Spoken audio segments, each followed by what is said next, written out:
Greetings. Yes, Nana. How about us? Yo, Nana, no, where do me papu cho? Nana, no, near him, I'm off punching. Na, yeah, wall. Now, me switch from your program to wait to me pamucho P. My puncher, I'm ready to say about the call. Thank you. Give thanks.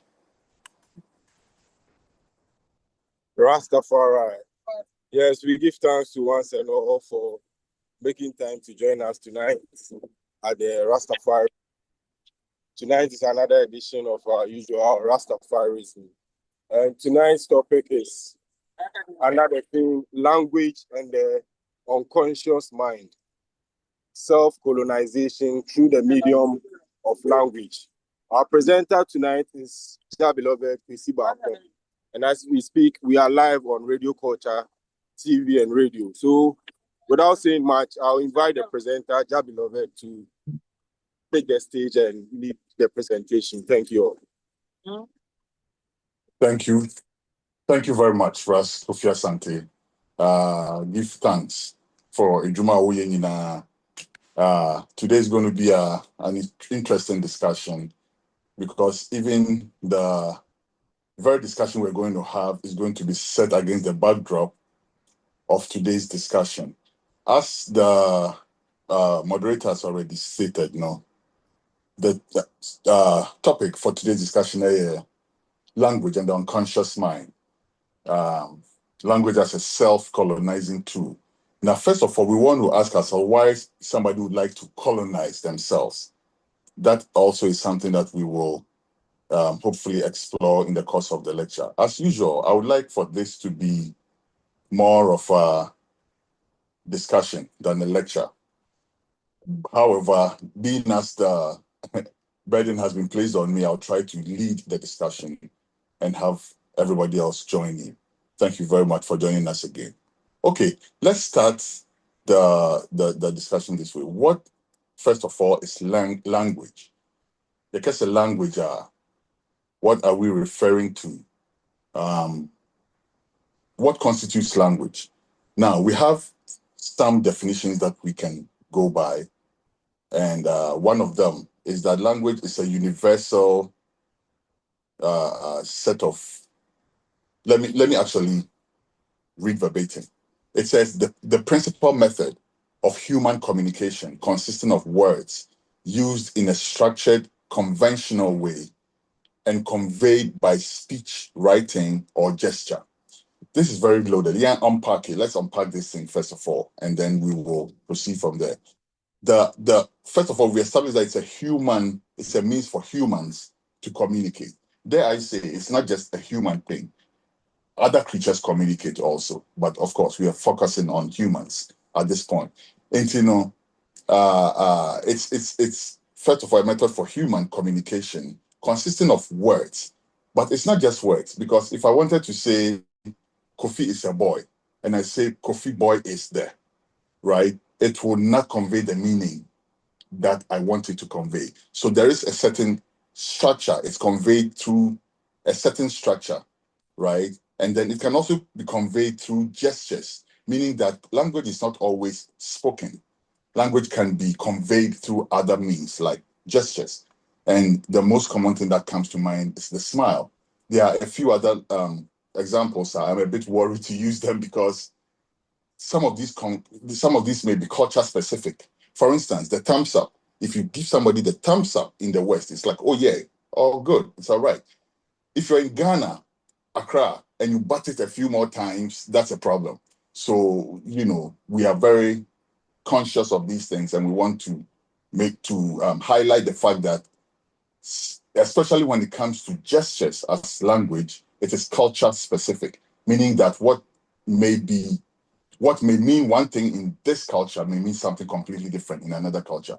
The wave, for instance, if I wave, is considered in some languages or in some cultures as bye-bye, see you, right? It could also be don't come near me in some cultures, right? So that's another example of being culture specific.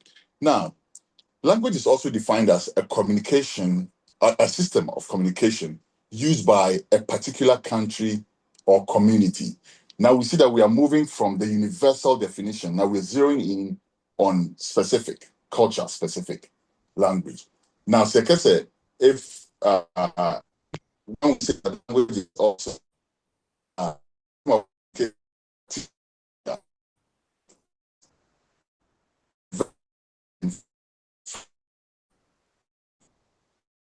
why do I say this? Now, if universal language, Abba Bibia, we are going to define certain things according to geography, according to the people who live here. They call this item intos. The people who live over there, they call it nyanchemboro. The people over there, they call it something else, right? So then we start seeing those divisions coming. I want to build this background because I want to show how important language really is. I have worked as an interpreter in immigration court, and you don't see anywhere else where language is actually more important than that.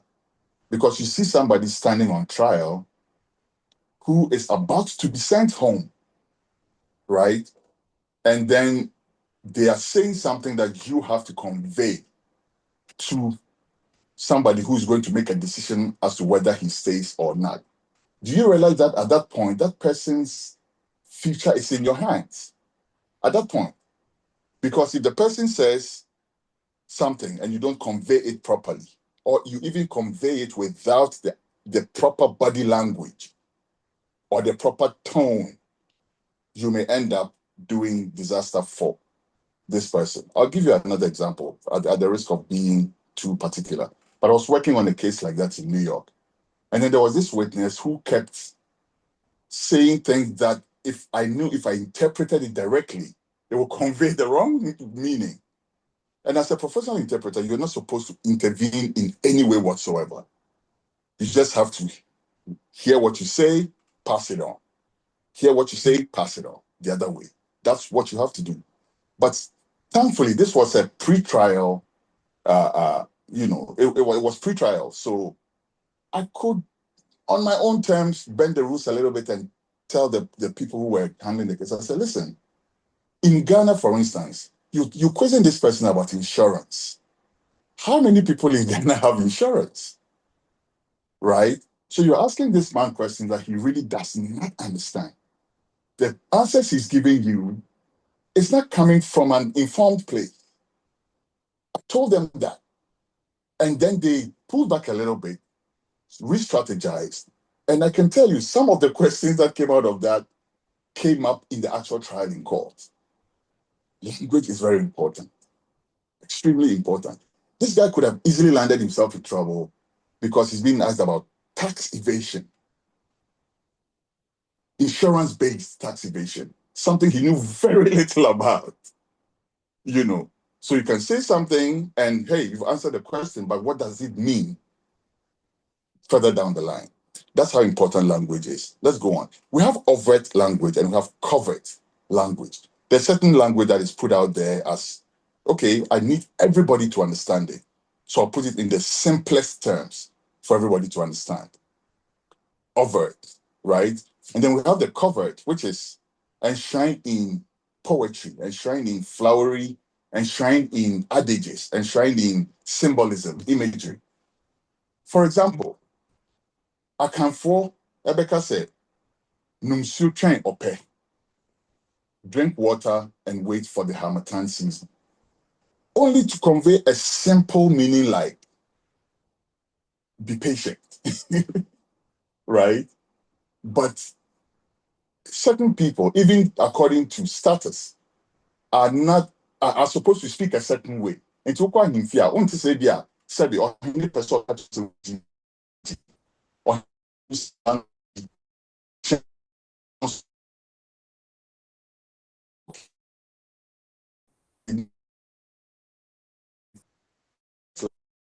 language. Now, the Akan language is perhaps the best example of this, even though I also have the feeling that most, if not all, African languages will have this characteristic as well, that they want to say something but they have another way of saying it. And that's not just African, to be honest with you. Even if you study English poetry, if you read Shakespeare, Shakespeare had his own way of writing, which was not the way the ordinary person in England was speaking at the time, right? So I think it's probably a universal thing at that point. But the Akan language is full of that, and we do see many examples of that.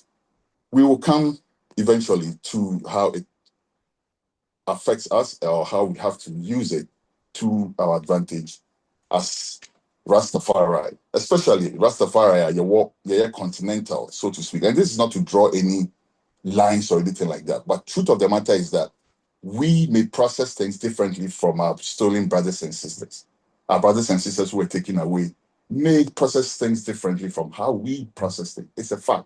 Let me give you an example. Back in the School of Performing Arts, there was this play called The Rape of the Ramatu Sisters.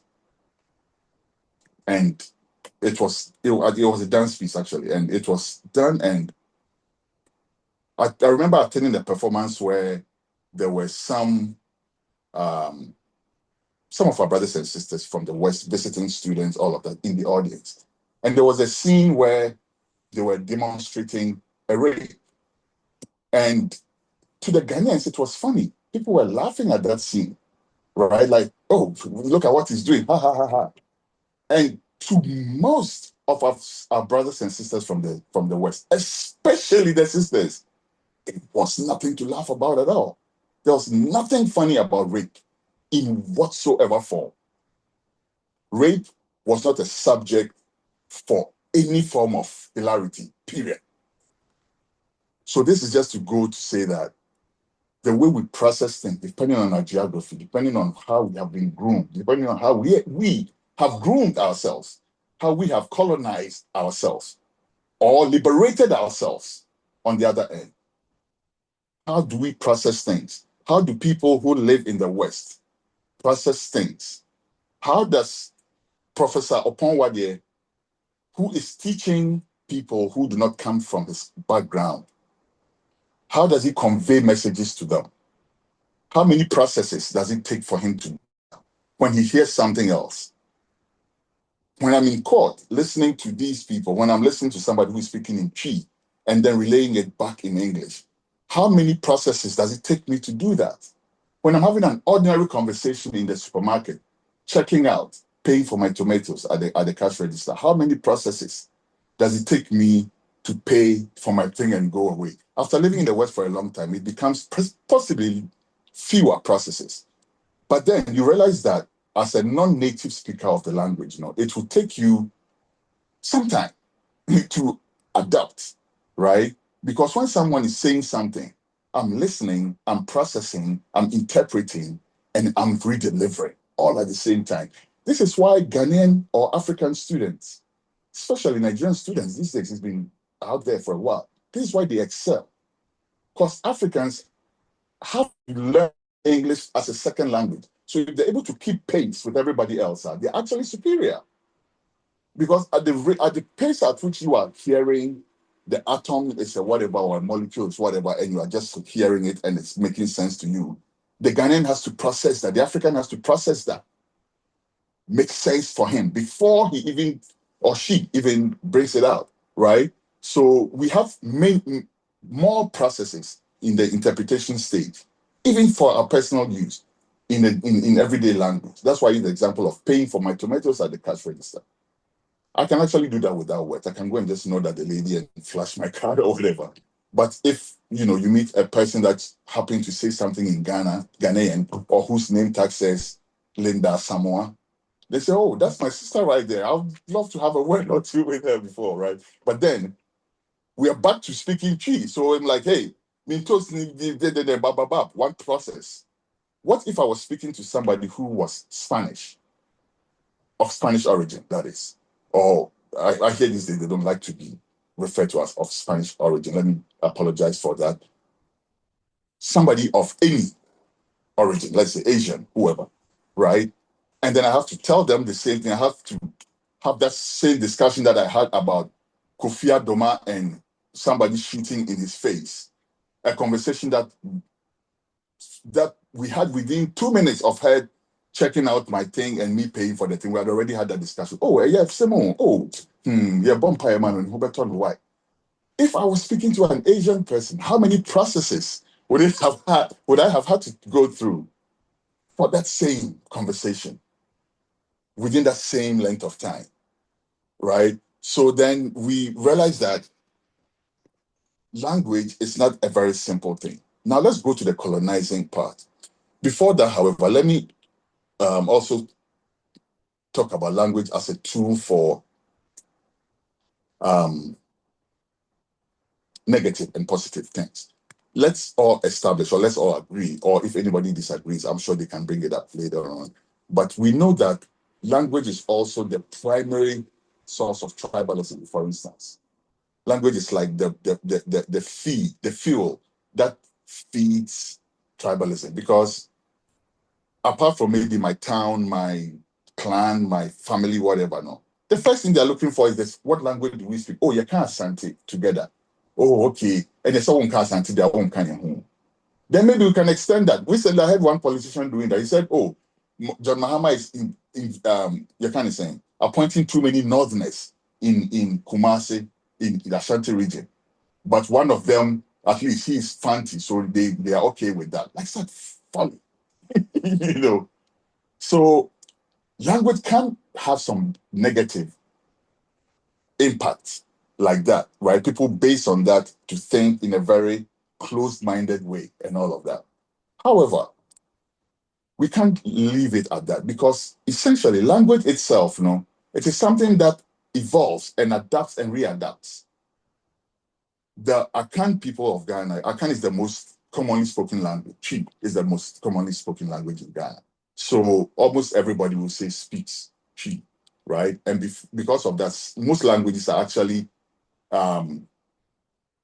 borrowing words from Chi into their own diction and all of that. But make no mistake, this is not a one-way street.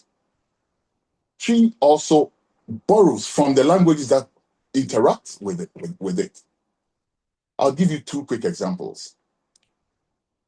It is researched and believed that the word Ayiko, everybody will say, oh, Ayiko, they say a tree.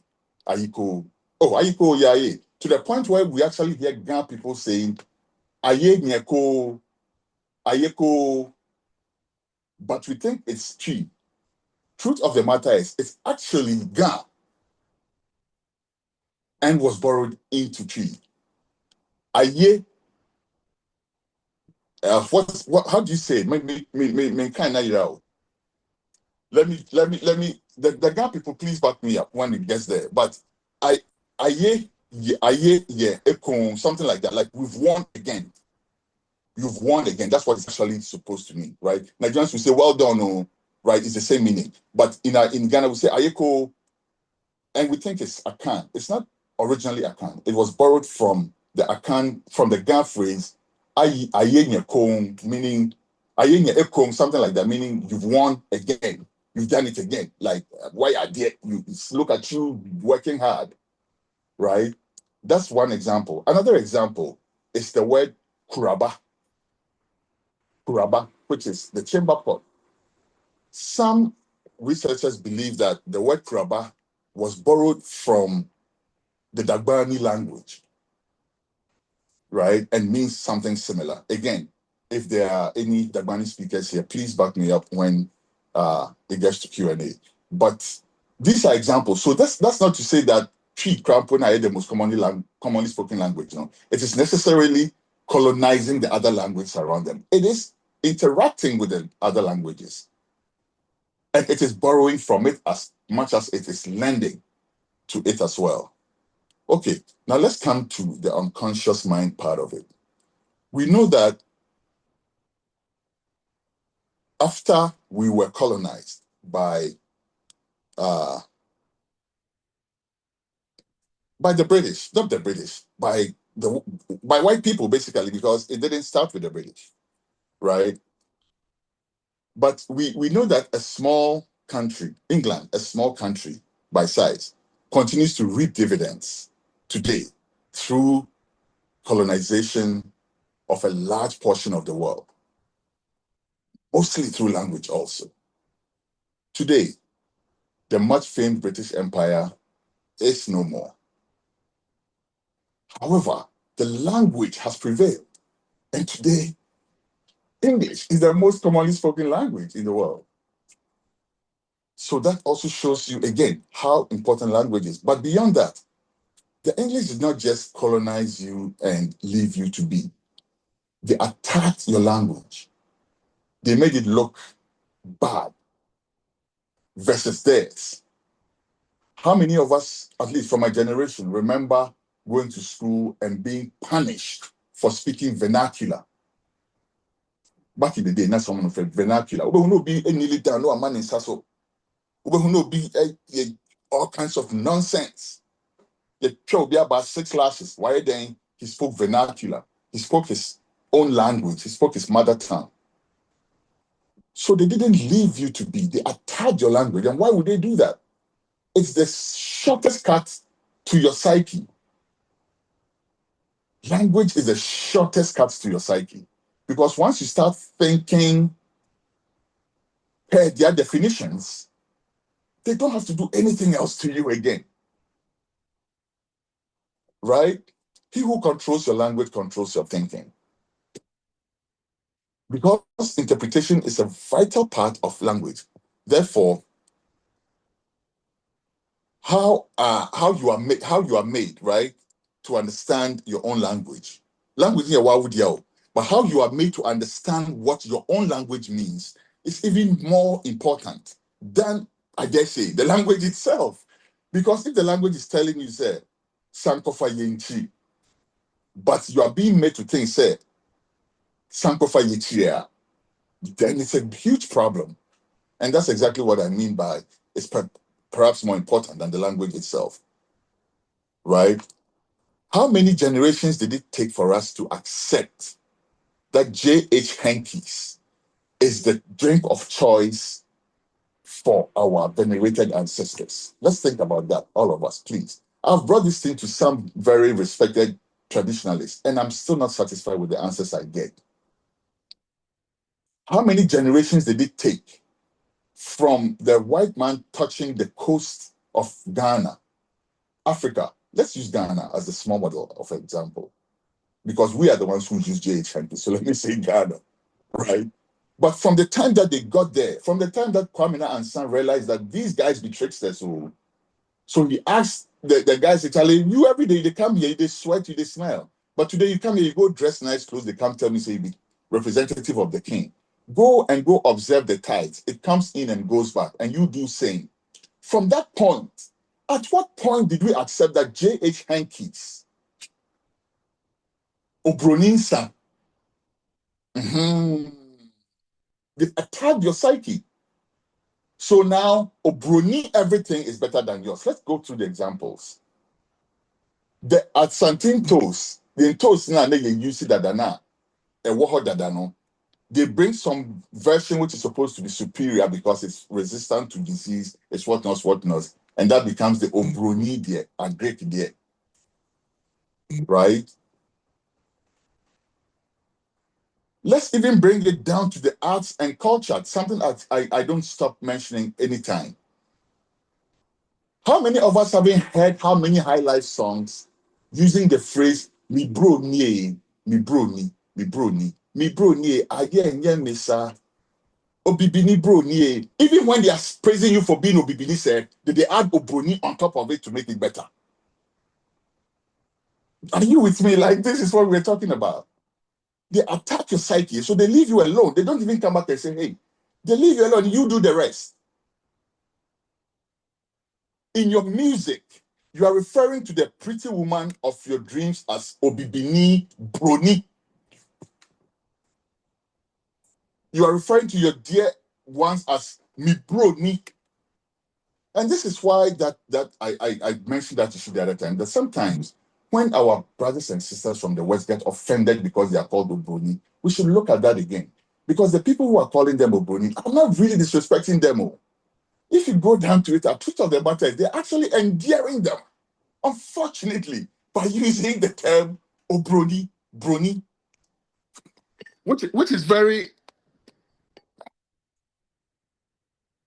least said the better. But you get where I'm going with that, right? Because now you are learning your own language. You are interpreting your own language according to whatever standard they set for you. They came, they brought their schools, they brought their standards, everything. So now all of a sudden our name started changing, right? Akompon became a champon. Kuntu became Blankson. Like the more your language sounds like what they think is acceptable. So Bonini to me bold, yeah, is easier, right? I in my job right now, I have to tell people my name every now and then, everything. And I say, my name is Kwesi. It's, oh, Quincy. I say, no, Kwesi. And then I'll spell it for you. Kwesi. Oh, okay, all right, thank you, Quincy. Really? You know? So, and I had this discussion with a friend of mine. I was like, okay, when they do that, I just let it go. They said, no, don't let it go. Force them to pronounce your name, especially if they are returning customers. Force them to pronounce your name. Otherwise, you are Quincy, not Kwesi. Won't that make sense? The same way they force us into schools, they force us into institutions to learn their languages and define things according to how they like, to the point where my beloved one became Mibroni, and the woman of my dreams became Bibini Broni, and the drink of choice for pouring to my ancestors became J.H. Hankies, and everything good and desirable became Ogunidie. They did that remotely. They didn't come and tell you, say, oh, yes, sir. They tuned your mind to do that. That's what I'm trying to say. So language is very, very, very important in that sense. It's important that you know how to interpret your own language. And then there's terminology that is also brought down on us. And from this point, I'll, how many minutes have I spent? Yeah, I'll take about a little more time, and then I would like for everybody to join in as well. But we're looking at terminology also as part of the issue. And here, now let me bring our community as Rastafari in the case. As Ghanaian Rastafari, or as African Rastafari, or whatever, what is our language? Truth be told, the patois of Jamaica is one of the attracting factors to Rastafari for a lot of people in Africa. Fact. However, the more you become conscious of what Rastafari really is, you start to disengage from that. However, there's that terminology that remains as part of your initiation, quote unquote, right? That is hard to get rid of. I'm sure we can all attest to that. Even for the hardest core of us who are like, no, me the dream Kwana Mekano, even as Rastafari. And it gets to a point where sometimes the reasoning becomes a little bit absurd, because then again, it becomes a bit sectional and factional. And I think that, if not for anything, I don't see nothing wrong with African Rastas speaking patois. Let me put that on record. I don't. Why? Because I don't see too many of our brothers and sisters having easy access to learn our languages. So if there's a language that we on our part can learn to communicate with them, why is it better for me to communicate with my Jamaican brother in English than in patois? Why? Somebody tell me. Patois, which is something that it's a survival language. The other day I had a little discussion with Emperor Wiro, Dr. Ponwadi, about this. And I was even, in my at the time, saying that patois was not a language. Doc educated me and corrected me that no, it is indeed a language. And it is a language of survival. So the language that contains words like poto poto, which I understand, the language which has words like we can go on forever, which I understand in my native tongue, it's better for me to speak to my Jamaican brethren, to my Antiguan brethren, to my Barbados brethren in English or Dutch or French, rather than a language that they have created that I can learn and communicate in. That makes no sense to me. So I don't see nothing wrong with speaking patois. That's what I'm saying. And when I see people making fun of people that they can't speak Patois or whatnot, that's nonsense. Because guess what? If I try to speak that Bani right now, I'm sure I'll find people who would at least laugh. Even though I pride myself in speaking some Ga, right? So it's just, by the by. But again, let's come back to the unconscious or the subconscious mind, imbibing things like terminology. I had a discussion back in Australia when I was in school with a classmate of mine who was from Iran. And this sister, and I call her sister, very happily so, right? First of all, because she was the one person in the class who opened up to me immediately I was in the class. Like everybody's about their business, everybody's like, whatever. She just opened up. And we became friends. And then, we started talking everything. And then she drew my attention to something that I was like, whoa. She said, why do you people call bad things Babylon?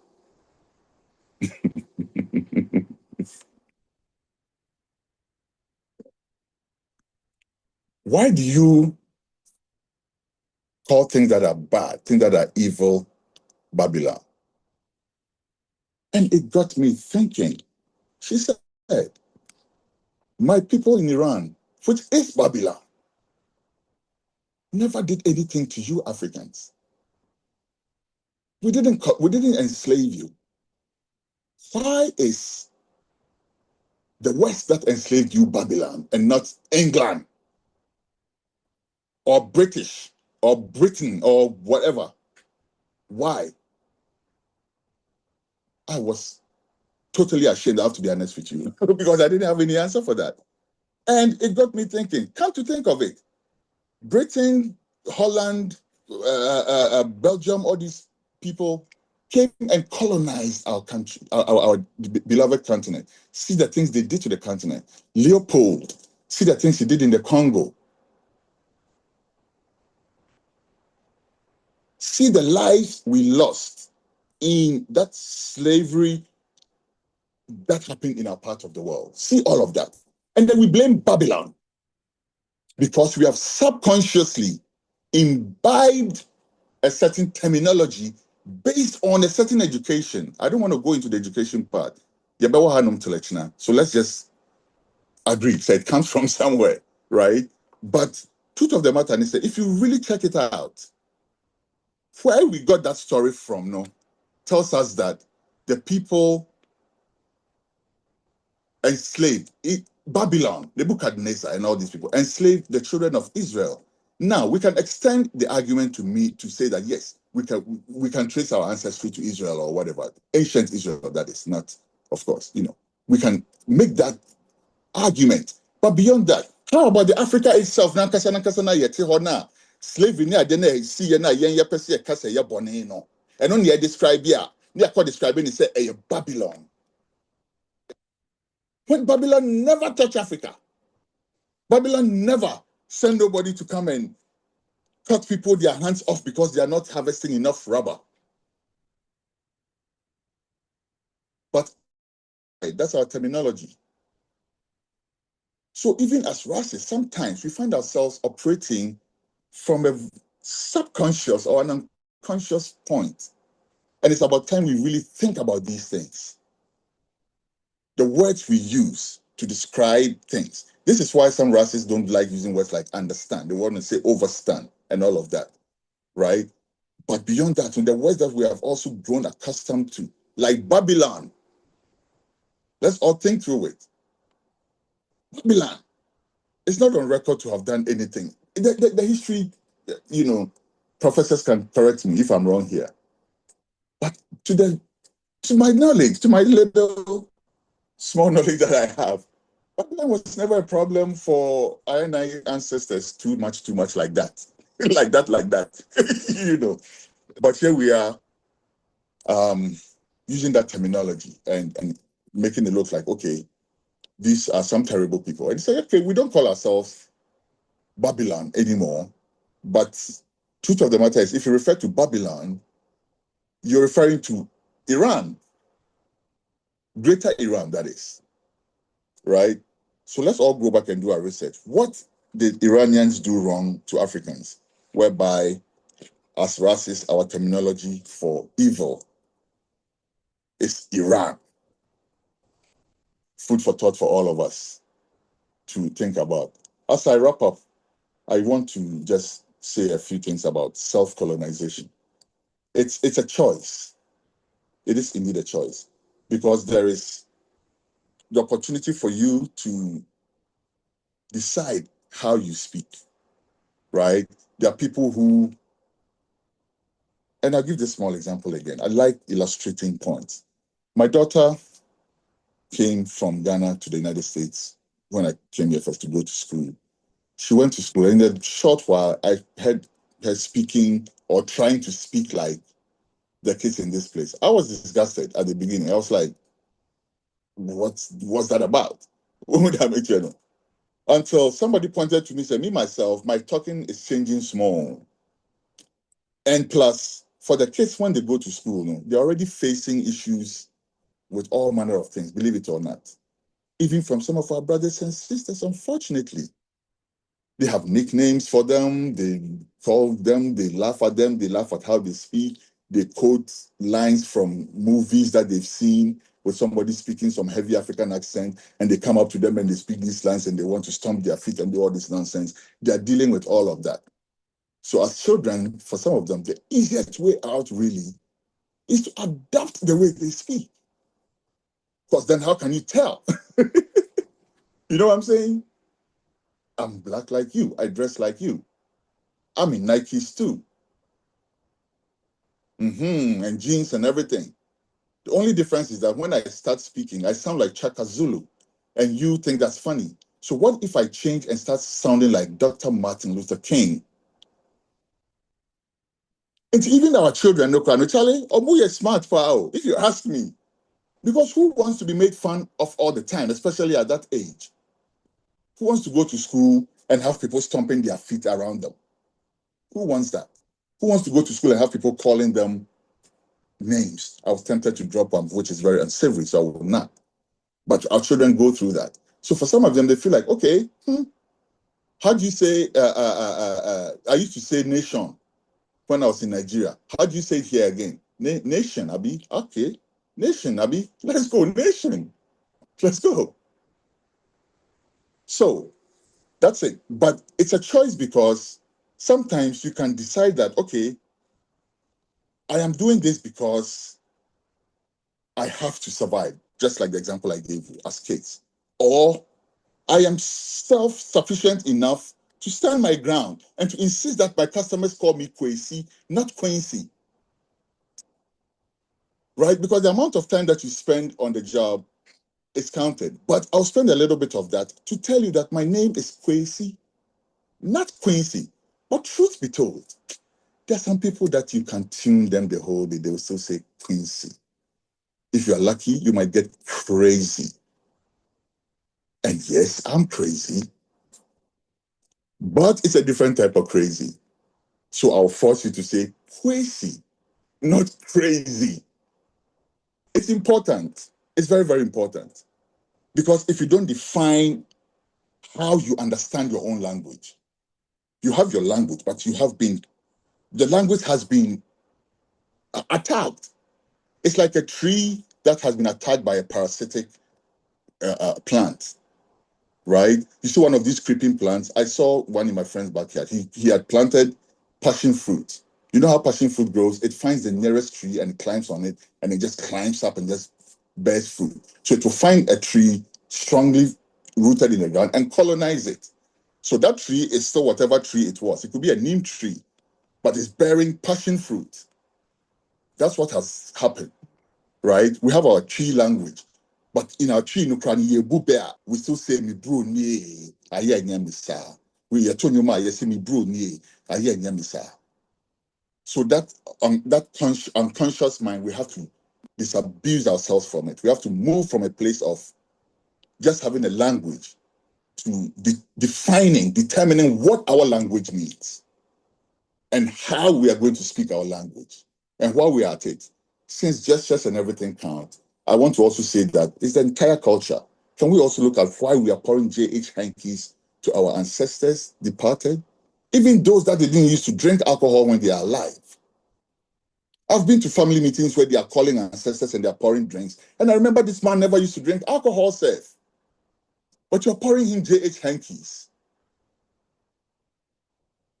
Anyhow, thank you very much for lending me your ears for today. This is where I want to bring the curtain down. I think this is a discussion that will be ongoing because when I was preparing for this, I realized that there were other areas that time would not allow me to explore. God willing, if there's more time further down the line and the Rastafari Council is more disposed to do so, I'm very happy to come back and do a follow-up for this subject. But I want for us to spend the rest of the time taking other people's inputs as well. Thank you very much for your kind attention.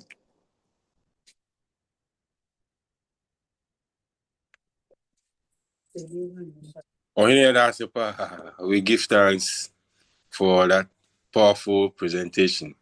I trust we've all learned something new, or we all have things to say or comment or questions to ask. So at this stage, if any brother has a question, comment, we open the floor for conversations. Give thanks.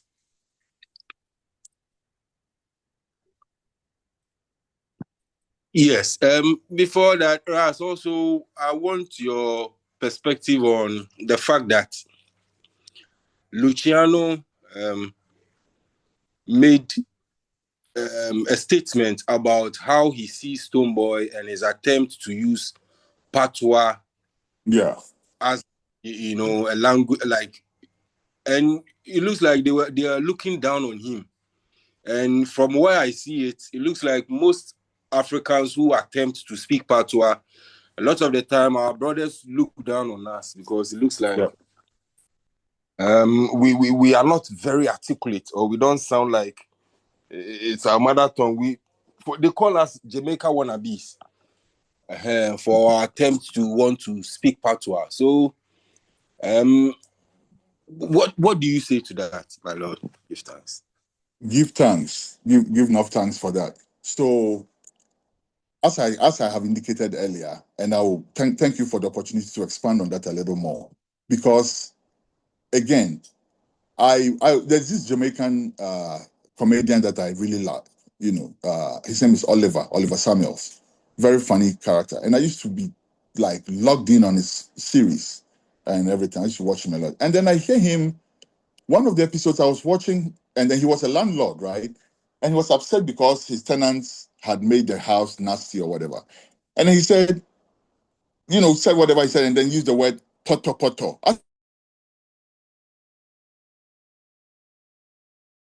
Poto poto. How many of us haven't heard poto poto before? And I was telling this thing to my Nigerian friend, and he said, oh, we also say poto poto in Nigeria. So the point I'm making is that if we are already connected with this, right? And remember, patois and pidgin are first cousins. I don't know how it happened. I'll let some of the professors explain that to us. But somehow it did happen that when you go to Jamaica and you say uno, it means you, plural. When you go to Nigeria and you say una, it means you, plural. Also, right? So we already have a base. When somebody's speaking patois, even if I don't understand every word he's saying, I understand the cracks of what he's saying for the most part. Same as pidgin. If you look at Africa, West Africa, how many countries speak pidgin? Everybody have their brand of pidgin. Sierra Leonean pidgin is very difficult to really understand and break down. Same as Liberian pidgin. But I hear them when they're speaking based on that same structure on which our pidgin is based. Ghana pidgin, Nigeria pidgin are very close. Few, twists and turns here and there. But we already have that. And if we have on the continent, pidgin, which is a base for us, and then outside of the continent to connect us to our brothers and sisters, we can at least take that step to speak patois, which no matter how bad it is, I believe they also understand. I'm sure Luciano understood whatever it was Stonebwoy was saying. I believe he did. You see what I'm saying? So instead of going to learn the third language, going to learn English so that I can speak to my brother, the Jamaican, who maybe might not even understand some of the English words I'm using, crapo. So he also has to go and figure out what the heck I'm saying. Right? So we cut to the chase, and he in Jamaica, or he in Antigua, or he in the United States, or she in Barbados, or she in Guyana, or wherever. No, they don't have an easy access to learn Chi. Those who will learn, they have learned. They're doing it. This professor in Legon, he's doing some amazing work. I forget his name, but some of the things he's doing, no, Charlie, next level things he's doing with the language. That guy speaks like how many African languages? Speaks fluent Cree. He can afford to do that. He's committed to do that. He has done that. But on the whole, right, with the propaganda that Babylon is pushing, that we sold our brothers and sisters into slavery, so they don't even want nothing to do with us.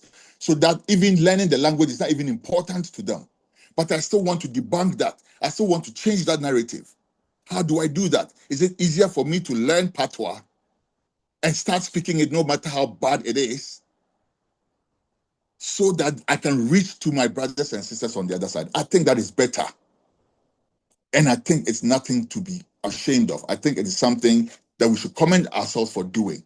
Say, Anya, we have taken the step to reach out and speak to our brothers and sisters on the other side, versus just leaving ourselves to just sit and depending on, again, the use of the English language to even determine how the narrative is put out there. When they say slavery, let me give you a classical example here. Slavery, they replaced it with slave trade. So how many of us still think of slavery as slave trade?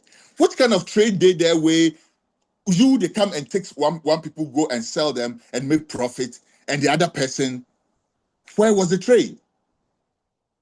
If there was any trade, it was only between them and the greedy people who collaborated with them. But these people didn't just collaborate with them, they were their unsigns. They were employed by them. So there was no trade. But they'll say slave trade. And if you don't make the move to speak a language that we all can understand, for a start, at least, let's say, then we are leaving the narrative for people who will write history as slave trade, instead of learning patois to tell our brothers and sisters that it was slavery, not slave trade. But if I have to use the colonizers' language to explain to them, it's a longer journey, I think. Give thanks, Brethren.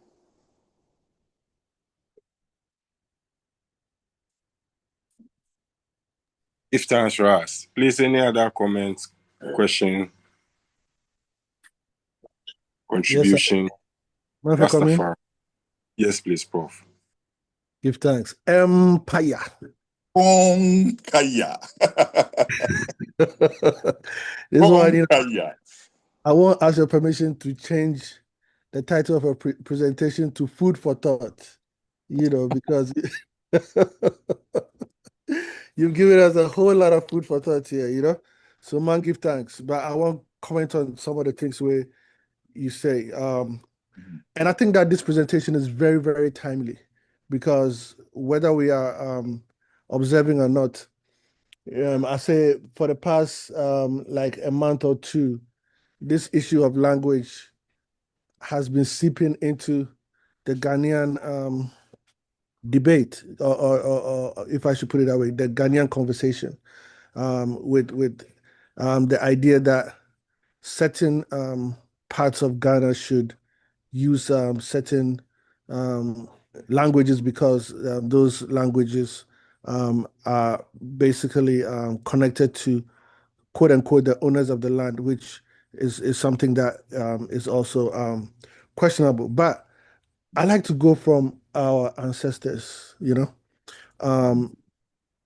and our ancestors never have any trouble with borrowing ideas, cultural practices, anything.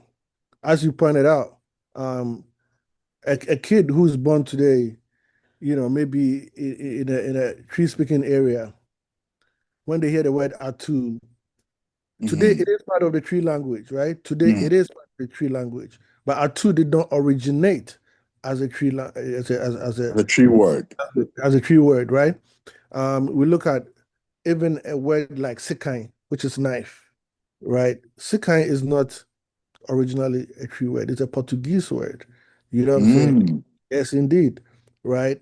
So I'm giving these examples to show that even when it comes to language and even beyond language, cultural practices. So, for instance, when we say right now today in Ghana, if you meet somebody, or even outside Ghana, you meet somebody from Ghana, where they tell you, say, my name be Kofi.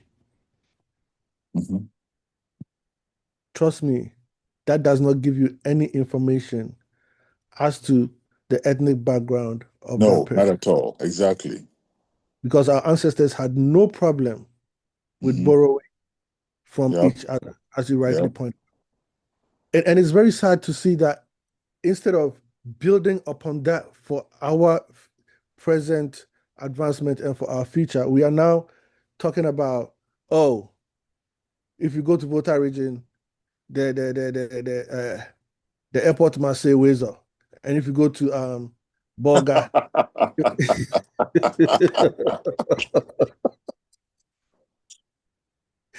the airport must say, I think that is actually a very sad situation. That also speaks to the fact that our national consciousness is actually retrogressing as opposed to advancing, because we should feel free as a nation to understand that words can come from anywhere, just like our ancestors did, right? Nobody was sitting in like Kumasi or anything saying that I'm not going to allow Atu to come into my language because that's not where it originated from, Mhm. right?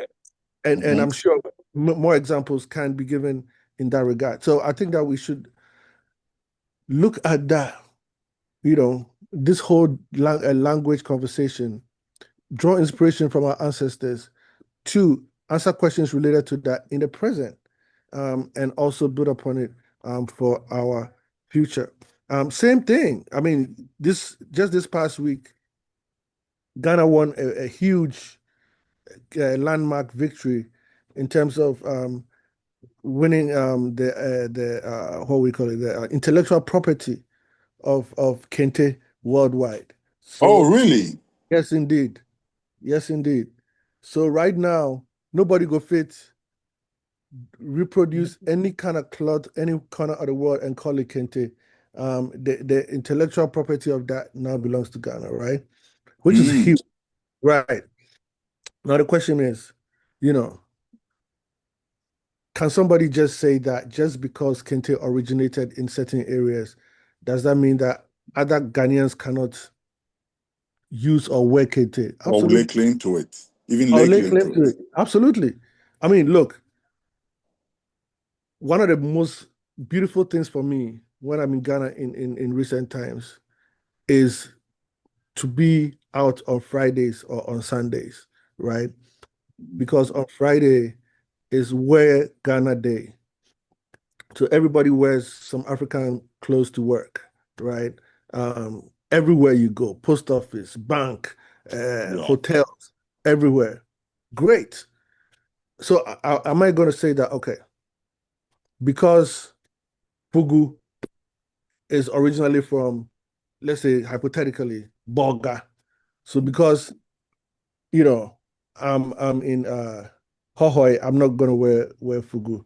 I mean, we have to really think about these things more Yeah. critically than just to limit it to a land, so to speak. And this conversation goes much deeper than that. Recently, I saw some people making a case that there's a certain house of chiefs in Ghana, and the president of that House of Chiefs was sitting on a chief stool which had Mhm. Edinkra symbols on it. And along the lines of this whole conversation, they were saying that how come the chief has to sit on a stool that has Edinkra symbols on it? Because trying to make a case that Edinkra symbols did not originate with that particular ethnic group. So, Ah, you serious? yeah, this is where the thing is. This is why I'm saying that we are actually acting in opposition to our ancestors who had no trouble whatsoever in wearing any part of Ghana, Yep. no trouble Yep. whatsoever in using Eddie Craft symbols, any part of Ghana, no trouble whatsoever in adopting the 7-day name of originated by the accounts. But now like I said, if you say somebody tell you they call Kofi, you can't say that just based on that name, not at all. we have borrowed these things from each other, right? It's not a colonizing and a colonizer situation. It's a more of an interactive situation. It's a give and take situation, and which I think is a beautiful thing, and should be encouraged in terms of our national consciousness. We should have words from everywhere being integrated into our psyche, as you put it, and into our national consciousness. Now, moving away from that a little bit, the great John Henry Clark made a statement, which I always like to borrow. He said, when colonizers came to Africa, they didn't just colonize just the politics. They also colonized information and by extension, knowledge, right? In fact, they advanced what they thought was knowledge, which was mostly steeped in Western Eurocentric concepts as opposed to what we refer today as indigenous knowledge, right? Now, in line with that, I think that the case you're making goes in hand with that. How are we looking at information? How are we looking at language? How are we looking at knowledge? And how does our indigenous forms of thought align with our language and our knowledge? And the fact of the matter is, colonization also has impacted our language and the way we think. So, for instance, I remember that some years ago, those days they used to have these fairs at the trade fair site in Labadi. Yes. Gifex and all those ones. Gifex and Indutech and intertourism and all those kind of things. So this exhibitor who was looking for ladies to come and be the ushers and customer service personnel in his stand put an advert out in Daily Graphic and basically said, quote unquote, he was looking only for fair-skinned women, right? Wow. Yeah. And the Ghanaian public turned the heat on him that he had to actually come back and rescind that situation. Now, why am I bringing this up? This is the extent to which we've normalized this kind of Mibroni kind of nonsense. Yes. You know what I'm saying? Yes. The fact that we even have a term, Mibroni, talks about how we are perceiving ourselves vis-a-vis the European. Yep. In other words, Mibibini Broni, which means that among all the Black people,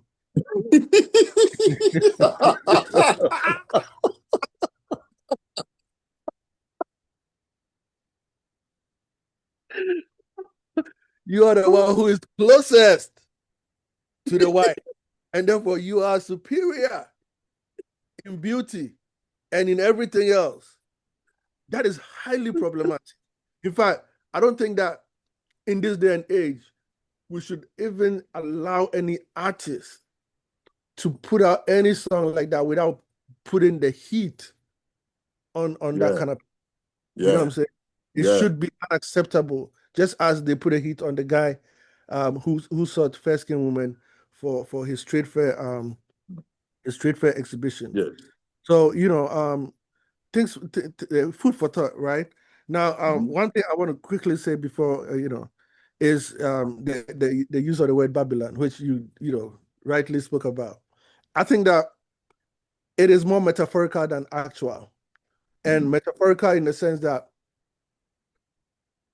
the dispersal of Africans throughout the world was seen as somehow analogous to how the so-called Israelites were dispersed. Yeah. So that terminology came about as a result of that, not necessarily in relation to that we have anything against Iran. I don't think that the young lady should be comforted in knowing that Rasta. but Empire, I think that's exactly the problem, though, because Okay, I think I hear why you. are we referring to an analogy rather than the real? Right? Okay, You have suffered a more recent incident, if we can call it that, a more recent catastrophe of right, slavery. Why right. travel all the way back to go refer to an analogy when the slavery is right there? You True, know what I'm saying? That true. to me is where I think she's driving to.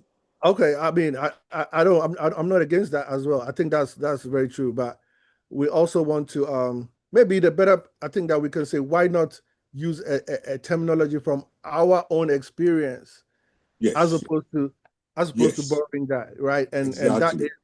that is a point to be made. But that is a direction that we can move towards, right? For real. But I think that the same thing even happens um with the word Zion, Mhm. right? Exactly. Which these days is been very abused. Um, Yes, even in terms of the way things are expressed, where you hear people say yes. somebody pass on and they say, "Oh, the person has moved to Zion." How did you know that? And how Mm. did that happen? You know what I'm saying?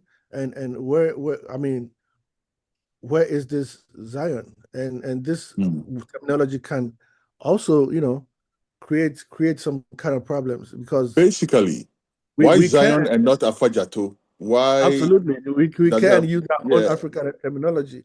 So to buttress that point. But these are things that we Mhm. is food for thought. But yeah, give thanks. Give enough thanks, Empire. Dog. So one quick listen though. The food for thought. Now I think that food be teaser too. You know why? No doubt. TZ somehow is, can I say that Kumase especially Yep. made TZ famous? Oh, Rasta. This thing they talk, and this also goes back to the point where it makes it our ancestors had no problem with That's the borrowing point I'm from each buttressing. other. Yes. You go to Because Kumasi, they Charlie. will, they will bypass the fufu and the ampesi and everything, and you go and see a lot. There's this place in Kumasi called Ghana, Guinea, Mali. If if anybody wants advice on how to keep a generational business running, Ghana, Guinea, Mali is a good place to start. Okay. From before I was born, this business was there. I think it was from when Kwame Nkrumah was proposing the Ghana, Guinea, Mali idea that they Right. set up that choba. They started selling TZ. I believe till this day they are still selling TZ.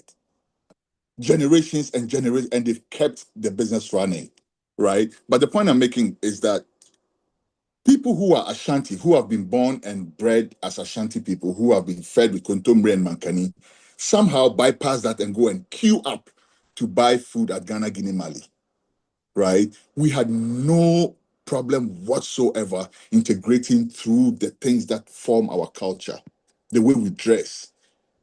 Before we realized, we all started wearing the fugu same way. Before we realized, everybody's wearing the cloths too, right? Kente Sef, some people say it comes from Volta region, some people say it comes from where Nina Kahobi. True. Fair enough, it's all within, you know, and all of that. So, yeah, I think that these things are things that we can actually highlight to intensify our drive for unity. Because if you check it out, if you take the politician out of the equation, wants to profit off of me and you speaking some different language, we actually love ourselves. Mhm. Even outside of Ghana, I traveled to Nigeria. When I reached Nigeria, and you know what's funny? Now, this wasn't even the point I was going to make, but that it flashed to my head. Empire, this same language matter. I went through Togo, I went through Benin, two countries that speak a different language from what I'm used to. Could not communicate with anybody. I was advised to stay away from people. You know why? Because when the gendarme walk up to you and they say something and you can't respond, they take you for a criminal. This is how bad it is. This is the extent, right? So now I go to these two countries where I see people who look exactly like me, but I'm nervous as heck. I just want to get out of there. Now, once I get into Nigeria, I speak pidgin, they speak pidgin. it was like I was in Ghana. Wow. I went to the first kid I saw. I said, hey, wait, where I go find Coca-Cola by? This was back in Legon. Where I go find Coca-Cola by? He, little kid, just pointed a store over there for me like that. Went there, speak to every and anybody.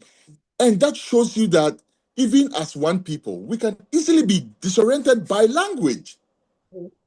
I traveled to a portion of Africa where I couldn't communicate with my brothers and sisters because they have been instructed in French.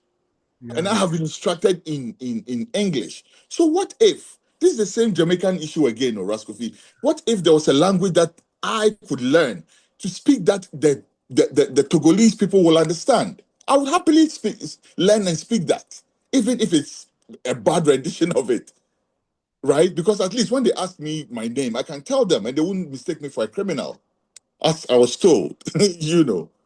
So yeah, Empire. Those are very very good examples that you've brought up, and give thanks, Power, for Give thanks. And I want to buttress your point right quick that even the pigeon, even the pigeon, Ghana pigeon, they feel borrow from Nigeria pigeon. We they feel borrow from other kinds of pigeons, right? Like happens all the time. There are certain words in Ghana pigeon right now where we know say our uncles them where they came from Nigeria through the deportation, the exodus, and they introduced those words into the Ghana pigeon. So you know, and until today, because of Nigerian movies and all of that, that continues going on. True. And can I quickly say I have put out the hypothesis, needs to be proved, that the word Chale, you see Ghana and as I say name tag crampo for Ghanaians now. I think it came from the Nigerian word Jare. Oh. I think so. Okay. I think so. And it's something I'm looking into. I've put it out there. I have a Nigerian friend who's helping me to look into that as well. Because just like you said, our brothers and sisters went to Nigeria, and came back. I want to know what point in time we started using the word Chale. I want to see if it corresponds with that period of time. If it did, then I have a stronger point that the word Chale, which we don't seem to be able to place. People say, oh, it was when the what do you call it? British people were calling all our ancestors or all our grandfathers Charlie. I don't think they call them Charlie. No. They call them worse names. They call them all kind of nonsense names. They call them Charlie. I think it comes from the Nigerian term Jare, which if you fit into any time you use Charlie, it fits perfectly. Make we go Jare. Make we go Charlie. You see what I'm saying? That's a point. Anyhow, give thanks. Give thanks.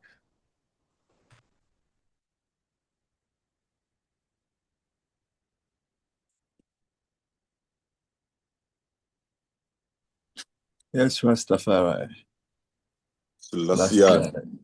Yeah. Give thanks for the reasoning, man. Serious reasoning. My language is very important because right now the way things they go, language is top of culture. You see, top of culture. Culture be very important with language. The Babylon thing. Make I take on the Babylon. Please. Very interesting Babylon. Please. Why we come and use Babylon so much like it be Iraq. Iraq where we are sitting in Iraq right now. But it be me as you say, it be more of the indoctrination thing where you get into using Babylon so like it's parent language, but it's just the indoctrination thing. When we have indoctrinated background, then Babylon makes sense in sense that Israel was like we say dispersed by Babylon. Even that's when you're talking about Old Testament. That's even we're talking about Old Testament days, But then also is Egypt. When you relate things that way, we also touch on Egypt in that same manner of disrespect, where we blame Egypt for enslaving Israel. Again, we use Egypt in that way. Very good example. When you hear our Bobo brothers drop on Egypt, you think say Egypt self be some evil place, But Egypt is right here in Africa, you see.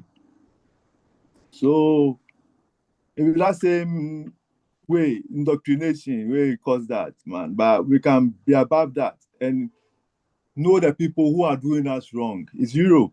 Europe, man. Europe, especially United Kingdom, where they call United Kingdom Britain. They do too much against us. And we must know that and address them directly, like that. Then, when you see these same UK people, where they use this English language on us, I hardly see any Englishman. There's hardly any of them left. Hardly. You don't see English people. You can see the Welsh. They'll tell you I'm Welsh background. They will tell you I'm Scottish. Irish, very proud Irish, man. Loads. Almost everybody you go see here be Irish. English, no. I'm yet to come across an Englishman. And this is London, you know? Yeah. So it's just the language will remain of these people where they call English. Because when you go check it out again, even in their monarchy, they come from Germany. They don't be English. No. And France. Yeah, the name Windsor, they just adopt them during the war against propaganda issues, you know? Where they call them Gotha or something, you know? Yeah. Having them original names from Germany. So the English people say, oh man, they finish. It's just the language remain. Yeah. Then interestingly, I've been coming across language issues this week as well. And then I come across this woman who they talk about Palestine. History of Palestine was translated into Ghana in the 60s, in Nkrumah days, you know? And he said those days there was a whole lot of translations into Ghana. Not just that, serious translations where she make mention about imagining this time some books like Tolstoy and things, or what she mentioned, some interesting book being translated into Ghana by this time. If that development had continued, you know, if we are not giving it up and kept working hard on those issues that were very relevant to our development and our survival. So again, you go see, I come across another one Ugandan presidential aspirant. His campaign, his political campaign, we say, if he come into power, he go make sure say they kill the Kiswahili. No more Kiswahili. They go French go be the official language like that.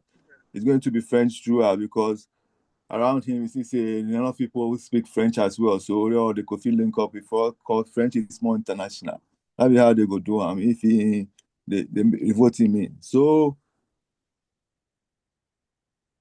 I think we get a lot of work to do about our language, you know, the language aspect of things to impress on our people about the importance of language and where they are right now.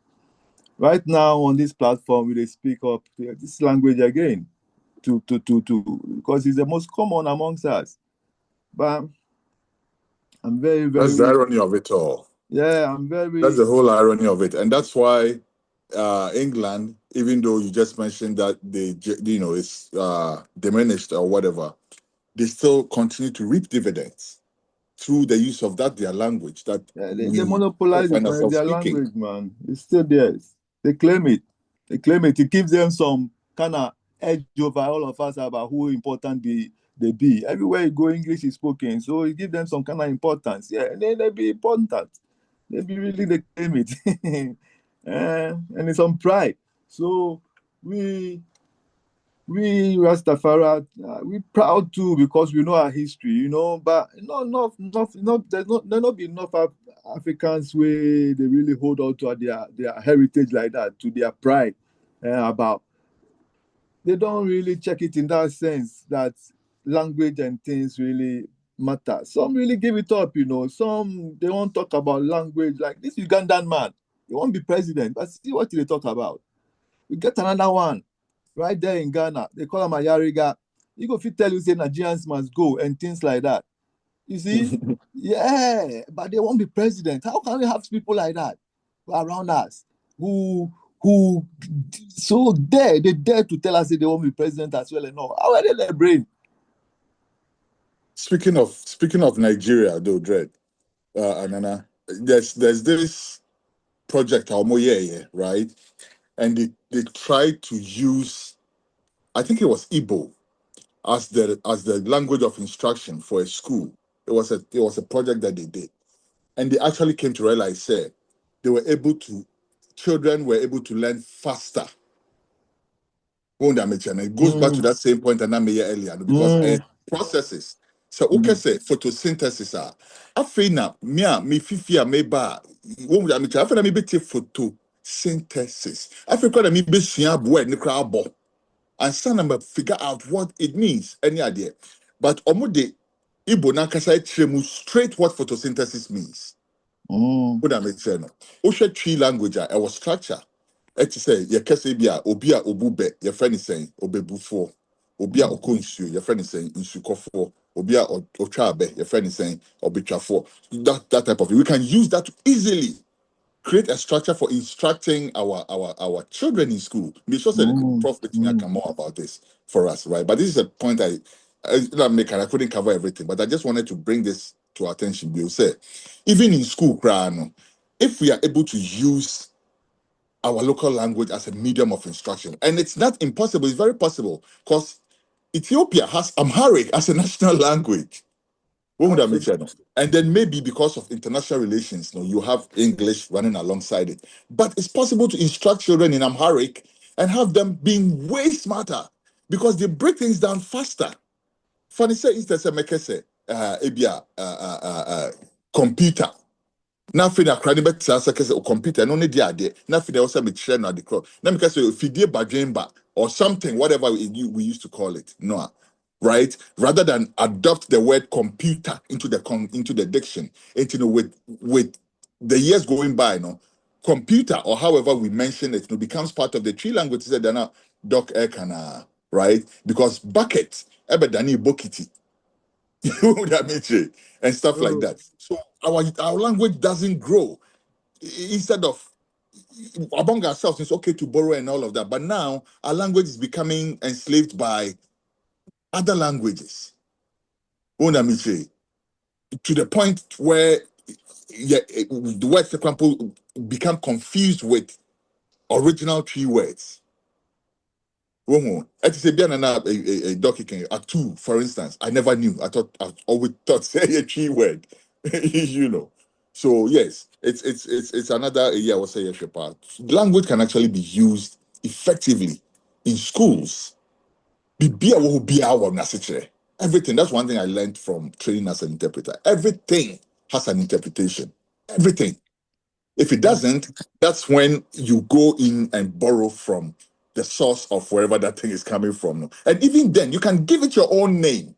True. If you dear Bajemba, now over the generation, no, now the standard term for computer. Yep.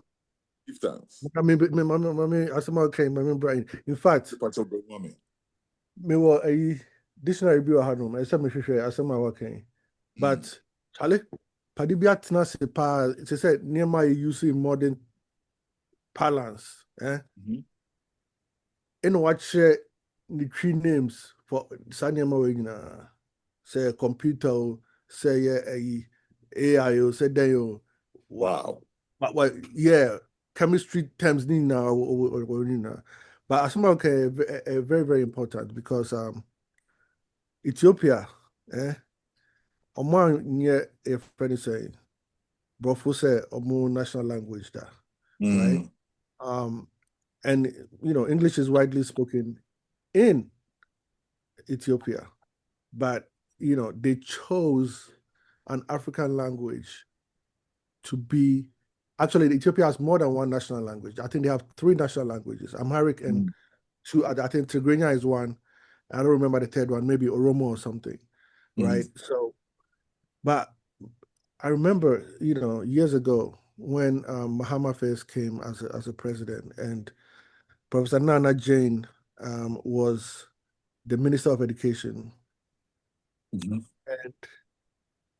she made a beautiful proposal, which I thought was so great that the whole Ghana, from kindergarten through 3rd grade, every area should teach in the local language of The local language of the area. Rasta. I say the way the people jump on the woman.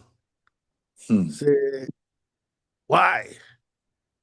You want me Achilles unplugged from the international The world, the international, right. always the go-to nonsense. Yeah, but the woman never say the kids cannot learn English. Pepe. She said, as a medium of instruction, Pepe. Let us begin from kindergarten to third grade in the African language. And because you can even use the tree to teach English. Absolutely. Absolutely. But this, our, I don't want to use the certain word, but yeah, the people are talking about. What are you call them what? If you don't be the Wazungu with the Europeans, Askaris. Askari brothers and sisters who love to advocate anything European say, oh, the woman, as if she didn't know what she was talking about, right? She won't mislead the people and things. So I remember, I met an Ethiopian elder some years ago, and we were talking about this whole thing about language.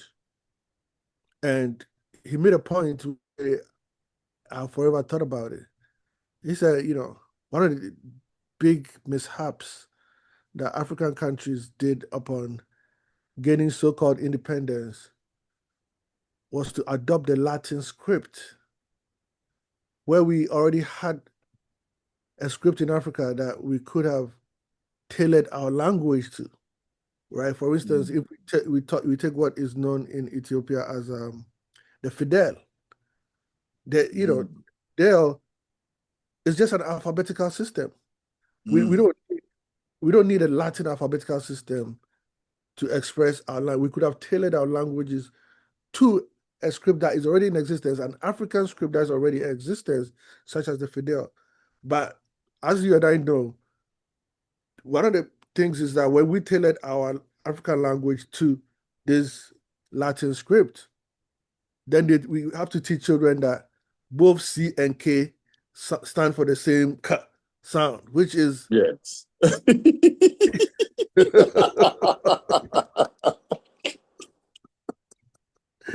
which is confusion. You know what I'm saying? Whereas, African language, we already catered for that already. You know what I'm saying? So, yeah, give thanks, Yeah. Where Mama Kaya said me, this guy who was, and this is the same famous guy from St. Peter's who rebelled against eating kenke with a cutlery set, right? But this same guy of Ga extraction was caught in a heated argument with the tree master who was saying, said, you does not start any word in tree. Guys say, nah, you the start word for tree. Say, but so you know go wait, make the tree speaking people talk first. You say, nah, you the start word for tree. So okay, give us an example. He said, Uya boy.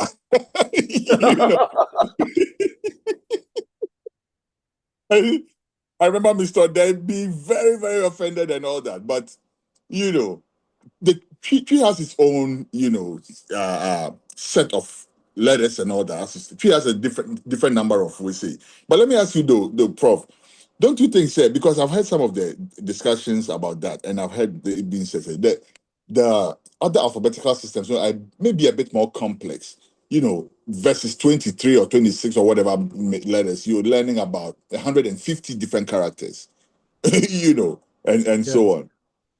True. But the thing is, let's not forget that this same there is a classification of languages. And if you look at languages, for instance, we have the Kwa group of languages, which would be said to all belong to the same family. And we will have the Niger Congo belonging to the same family, etc., etc. So these languages, no matter the kind of characters, the number of characters in those languages are more closer together than to a European language such as Latin. So the benefits of using an alphabetical system that is African far outweighs the adoption of a Latin script, which, as you know, we pointed out, has many inadequacies when it comes to how we are tailoring our African languages That's right. to those scripts. So yeah, there may be more characters, but who's scared of learning characters, right? We never complain, you know. If we could learn a whole language, Absolutely. we can definitely So, learn characters. absolutely. All right, now give thanks. Yes, sir.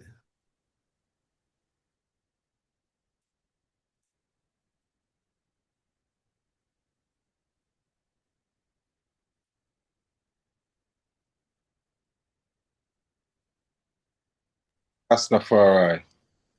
Nana Pacho, Ubi or Asembika. Yeah, Charlie. Can I come in? If you come in? So, yeah, that's your. Yeah, job love, Charlie. Yeah, that's it for this one, Charlie. Thank you, lovely. You know, and all the reasonings. You know, prof. You know, Rasa Jete, neat, Charlie, good vibes. You know, good reasonings. You know, couple things we might notice where I think say, you said the thing you talk about the processes. Yeah, Charlie, that one be serious to me for think about, you know, how that they affect a lot of people where because of that they go say they're not good students. Because they see the classroom and the struggle over some word where it be because somebody meaning it to work with. But that brings me to this other point that the meaning of language will go be tricky sometimes, you know, because if we take language is what we're actually doing, what we're speaking, what we're saying, those actual expressions. But I think say, and this ties into the idea of culture too. This whole thing you need to talk about be how we be, how we live. That's what language be. So it's sort of an expression. So I think say if we start thinking more about how do we understand language itself? Not how do we understand a language or languages, but the concept of what is language. Exactly. Because you say, yeah, no, maybe they have some meaning, and not maybe, definitely, they have a meaning where, you know, this one way they train us with. They put us for some box inside where we look at, I think, like two-dimensional, you know, say something you speak and something they take identify you, like where you come from and all that. You know, and just like how they had them the reason just now, you know, you and Prof were talking, you know, our ancestors did look at culture in a more creative way. You know, we take things, we absorb things, we push things out, we do things. But these people, they come freeze us. Say, this is your identity, this is your name, this is your tribe, this is your this, you know. And same with the language. Language has been tied into this colonization process seriously, you know. So I think that we have to think a lot more about how do we understand language itself. You know, that's what I did think, you know, but I would love to hear your thoughts on that. You know, like everything they say, you know. Go ahead. Yeah. Oh, okay, all right. Give thanks. So yeah, the meaning of language be very, very, very, very important, right? Because it sets parameters. And again, like I said, our ancestors they were very open to what language meant. Let me put it that way. And this is what I mean. If you look at how language is defined, right? Let's take language as a universal communication medium, or language as even as a hidden what you call it, esoteric medium, because it could also be that, right? That this is why you could go to Ahimfie and then you hear the drums and you think that they are creating music for dance. No, they're saying something that you probably do not understand, right? Recently, I posted something on my Facebook. It was this dancer from the Dominican Republic, thereabouts, right? And it was a drum and dance session thing. And this was, you know, this is clearly a tradition that had been exported from Africa. Drum, dancer, communication. What the drummer is drumming is communicating something to the dancer. When the dancer gets on the floor, she makes moves that says something to the drummer. It's the same thing in Ghana. Your botching, your bucket is na utisi joma. Say, you better be careful because sometimes the move you are saying, you are telling the people drumming, say, drum well, drum well, drum well. I'll give you a bottle of drink, or I'll give you something. I'll give you 200 cedis or whatever. I'll give you something, right? And this is something that happens. Somebody, a dancer, especially if you don't know the drummers. Let's say what could be any botching and you will be James Bessa. The first thing you do as a dancer, and I'm speaking as a trained dondologist also, so I know what I'm saying.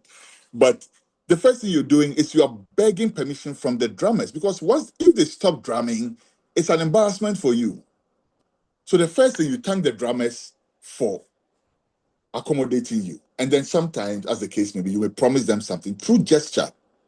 And once they get that gesture, they will do their best. They will play to their maximum. And then you also exhibit your skills. When you finish, you go and see them behind the scenes and you give them what you promised them. Nobody sees that. But that's language right there. There's this famous story about Suede Row Brass Band. And there's this story that said they have a certain sig tune, be like an outro of sorts. They will come to your event, they will play everything. You can task them to play for 10 hours, they will play. Once the leader plays that sick tune, it's an outro. Nobody is touching the instrument anymore.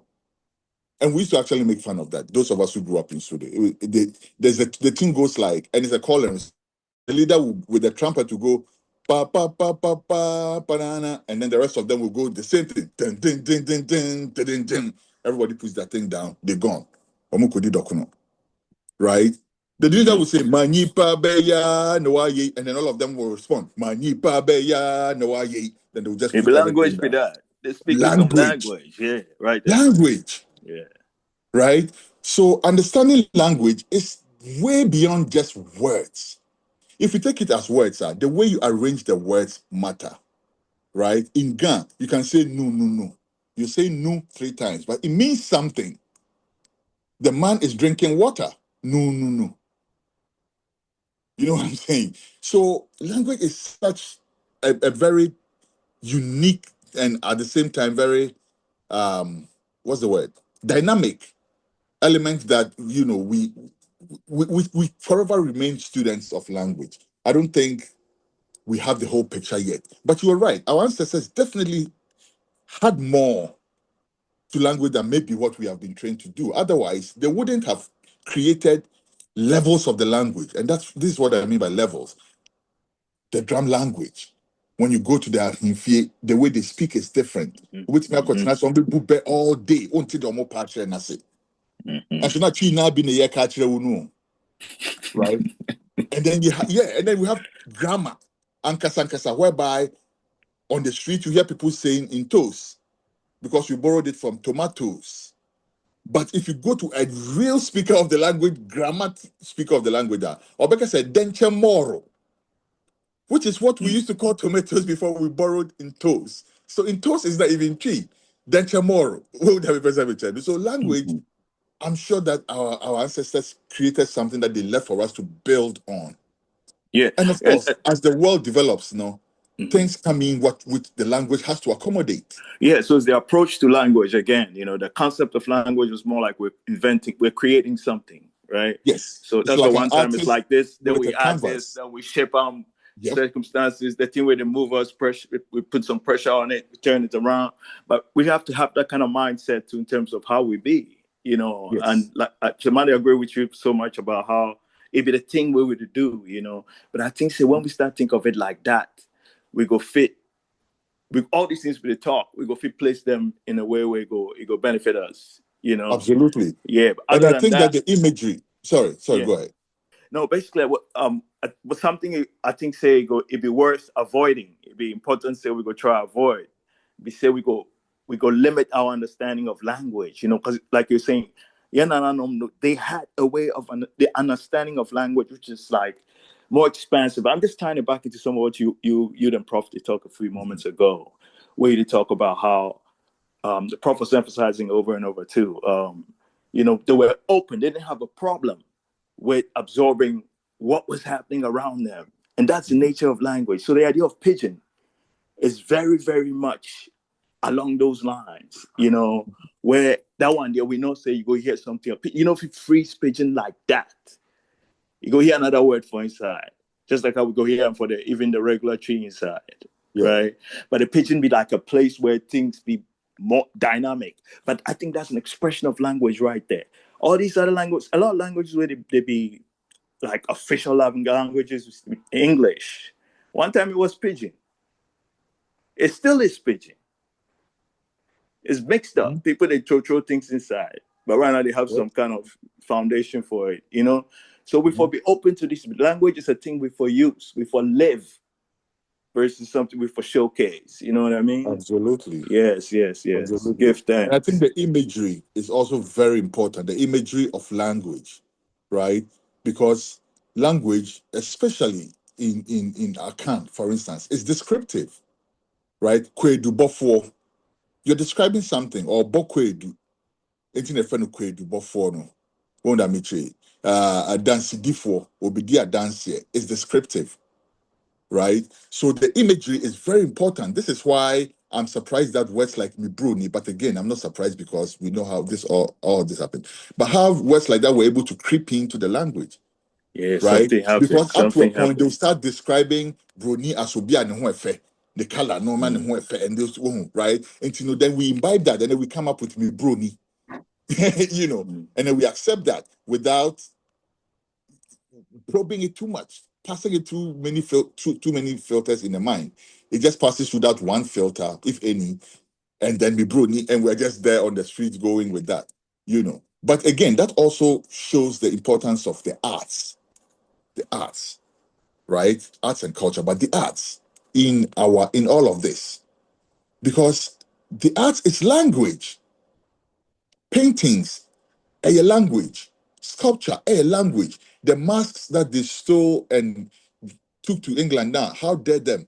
Ultimately, they will be fear. They will catch and say, "Main farm will be because we need facilities. I would be saving."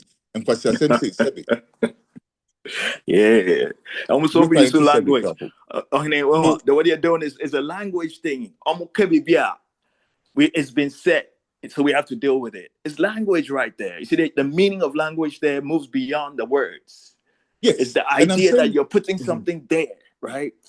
We for use language like that. I'm using the masks as an example, Rasta. Very good. Yeah, totally. I'm with you, man. Almost many times we hear say African languages were not documented. That's false. I'm sure Doc will back me up all the way on this. Because the mask needs to on ma. So our mask, it's saying 2,000 volumes. Plus more. When would I make sure? Generation after generation, that mask represents a whole lot to them. This is why, because of ABS, that mask make one thing, Obia get 200 Obia mefa. What would I make sure? There's morality because that mask represents everything that the Bible tells you and more. Speaking. That's language. When somebody paints a picture, it's language. It's left to you to interpret it. Osha picture now, maybe a naked woman, but to be so sure I didn't know a river, right? Nature, trees, and all of these things. That's language. And that's why I'm saying that I agree with you when 7 when you say the ancestors didn't just want to create a medium of communication. They left more than that, right? Because and yes, I come back and find Chirasamase.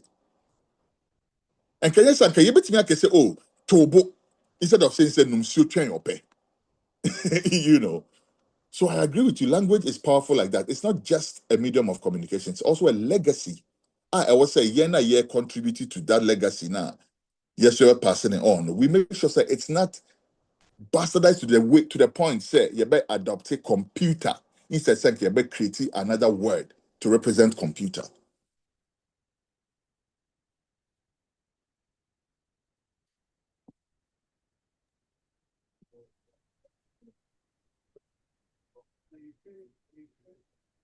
Manfi coming quickly. Absolutely. I think so. I don't give thanks for the reason. As someone can person me my example Baku Kakra. You Dogon for Mufi Mali and Burkina Faso. I know say we know say when it comes to astronomy, the whole world, nobody fit even come close. And this idea of using mask, right? So there's a celebration which they have called the Sigi celebration, which they have every 60 years. And that 60 years represents the cycle of Sirius B around Sirius A, which is a three-star system, which is very important in Dogon cosmology. So anytime they have the festival, they erect this pole on which there's a mask. So, and they erect this is in a specific location, right? Just as, we may have like a in Samanpo or something in Ghana or something like that, So they have the erection of this mask in a specific location every 60 years. Now, the knowledge that they have in relation to astronomy is very, very ancient, and this is one of the ways that we know this, because when Babylon tried to look, let me not say what.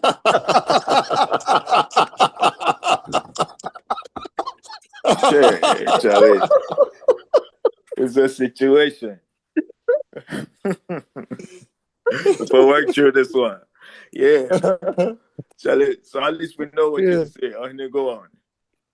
It's your man say, I brought photo ahead. Hey, I feel there. Okay, baby. Idea about, make them know, is that when they went to this particular place and they looked at the marks that were erected, there were at least 12 which were still standing. And there were many which had crumbled over years. So even when you consider the 12 that were still standing, that means that the Dogon people had this knowledge for at least 700 years. And this is knowledge that the Europeans came into less than 150 years ago, right? In fact, very recently in historical terms. So even when we count the 12, we're looking at over 700. And there were many other masks that was visible, had crumbled over years. So even if we add another 10 or 12, which means the Dogon have had this knowledge for at least 1,500 years. Why am I bringing this point in? This is the ancestors communicating to us without verbal language. They are communicating time and knowledge through the erection of masks. So yes, language is not limited to what is spoken. Language is what is spoken, but it is also other forms of communication, gesture, right? Visual associations. We have things like Adinkra symbols, right? You take Adinkra symbols, you can look at a symbol and know the meaning without speaking a word, right? Even kente cloth, you take the cloth, every cloth has a particular meaning behind it. Exactly. And so if language was limited to only verbal communication, then people who don't have that, I would say, the ability to communicate verbally will be limited. But no, there are other forms of communication, and language is not limited to just the verbal, right? So give thanks to the item for that. Absolutely. 100%. And even things like the town crier, right? When we were growing up, there was no social media, there was no even radio surf, TV surf. Not everybody have some way you will fit to, but we had the town crier where he will come with his gong Charlie, gong. just love it. The town crier, no, near friend is saying, Yakasa Bonkoma. They will buffle. Oh, okay. Bodero. Yes. The same town crier, no. Who's that? Pepe, they will buffle. A job Bodero. And I was about Mali so crap so fast, our title, no. Osha, tough gong there. So no, they run so that's them no can you. Okay, baby, okay. But now, yeah, my nana Leonard Howard so honey free gong. But you say they run a very, very important symbol, a symbol of a major symbol of communication. Nana Sorina or Smasa Yambe Bodero so Biambra main Juma. That's the order of the day. It means agenda nani are setting. I don't know. Yekodo anase ko yekotin sunimu anase yekoye bibisa ebe benefit ye na, you know, that was the thing. And then also there are the other forms, as you say, or hene eti honum nasa or ye sa movie na may refer me to acoustica movie no. We did a scene like that. Or hene no eti ho, right? But there's ohina kasa na oti ho no or nipa o. And he has his own issues. Or will be a obetimi ababe you see language to disrespect him. I will beg him, right? And so there was this scene nipa ne buy no why say village drunk near the obey. But asana also no. Omo mo honey do be but you say according so not say whatever he's drunk, all these things. But the elders in the palace, no, they were shocked. Say, I didn't call yes, sir. Because asana also ni no, or they can't say much wrong in the no. Unyobia, asem na abantra, unyobia, and now the honum san. And all this is communicated in dance. It's language there, a whole spectrum, whole spectrum. Some of which I believe say in the future, crap we may discover. Say, oh, this was actually language also. Because come to think of it, I've heard people saying, say, I've heard herbalists saying, say, or a foam so kote a draw, or nim a draw or kote. Or do a form honoma, a drony freno, a bony ding. So to those who have ears open now, there's even communication between plants as well. A drobi what catching is a mente mesa abre ko a chana waba ko enumre a drome yatimi anajo ko na waba anajui no abete o ba fa say bra bedamase those type of things. Hey, me, I don't get that year. So those way they say it, we can only give them the benefit of the doubt. But there are certain things that we pry, we research, we find alternative narratives to those type of things. And we see that, no, these people are not playing. Because we hear it from more than one source. Say, yes, the herbs actually speak back to them. Won't that make sense? And all of that. Even beyond our day-to-day communication. Because we can even extend it to all these other forms. But okay, let's keep it on, say, our regular way then. How do we even use that to improve our chances of reuniting as a people? Because once we identify that we speak the same language, then maybe we can even use that tribalism thing, to our advantage. Because now we speak in the same language.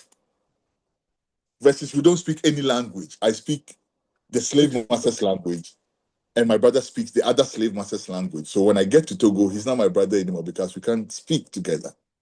How you feel? Say we get to Togo and then we create something together, and we get of to course. Benin. Then we create why something is it on that Togo spot. speaks ever? Togo speaks ever. Ghana speaks ever. There you go. But I'm from Ghana and I cannot speak to my brother in Togo because I wasn't taught any ever. I was taught English. But like you won't like if you had to talk to somebody, I sure say you go create something. I will of course find a way. Yeah, but you go piece something together. It will go, you go respond. Exactly. And I can say even when in Nigeria, what I was saying would be different from how they would speak in their pidgin, but we understood each other perfectly.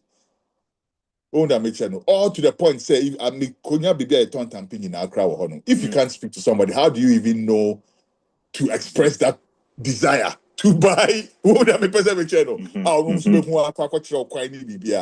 It was a beautiful thing. It was, and to me, as bad as it sounds, when I was in Togo and Benin, more Togo than Benin, I felt very nervous. Very, very, very nervous. Once I touched Nigeria, it was like I was back in Ghana because of what? Language. I could tell somebody what I needed and expect a response from them. So that's how powerful language is. Yeah, man. Give thanks.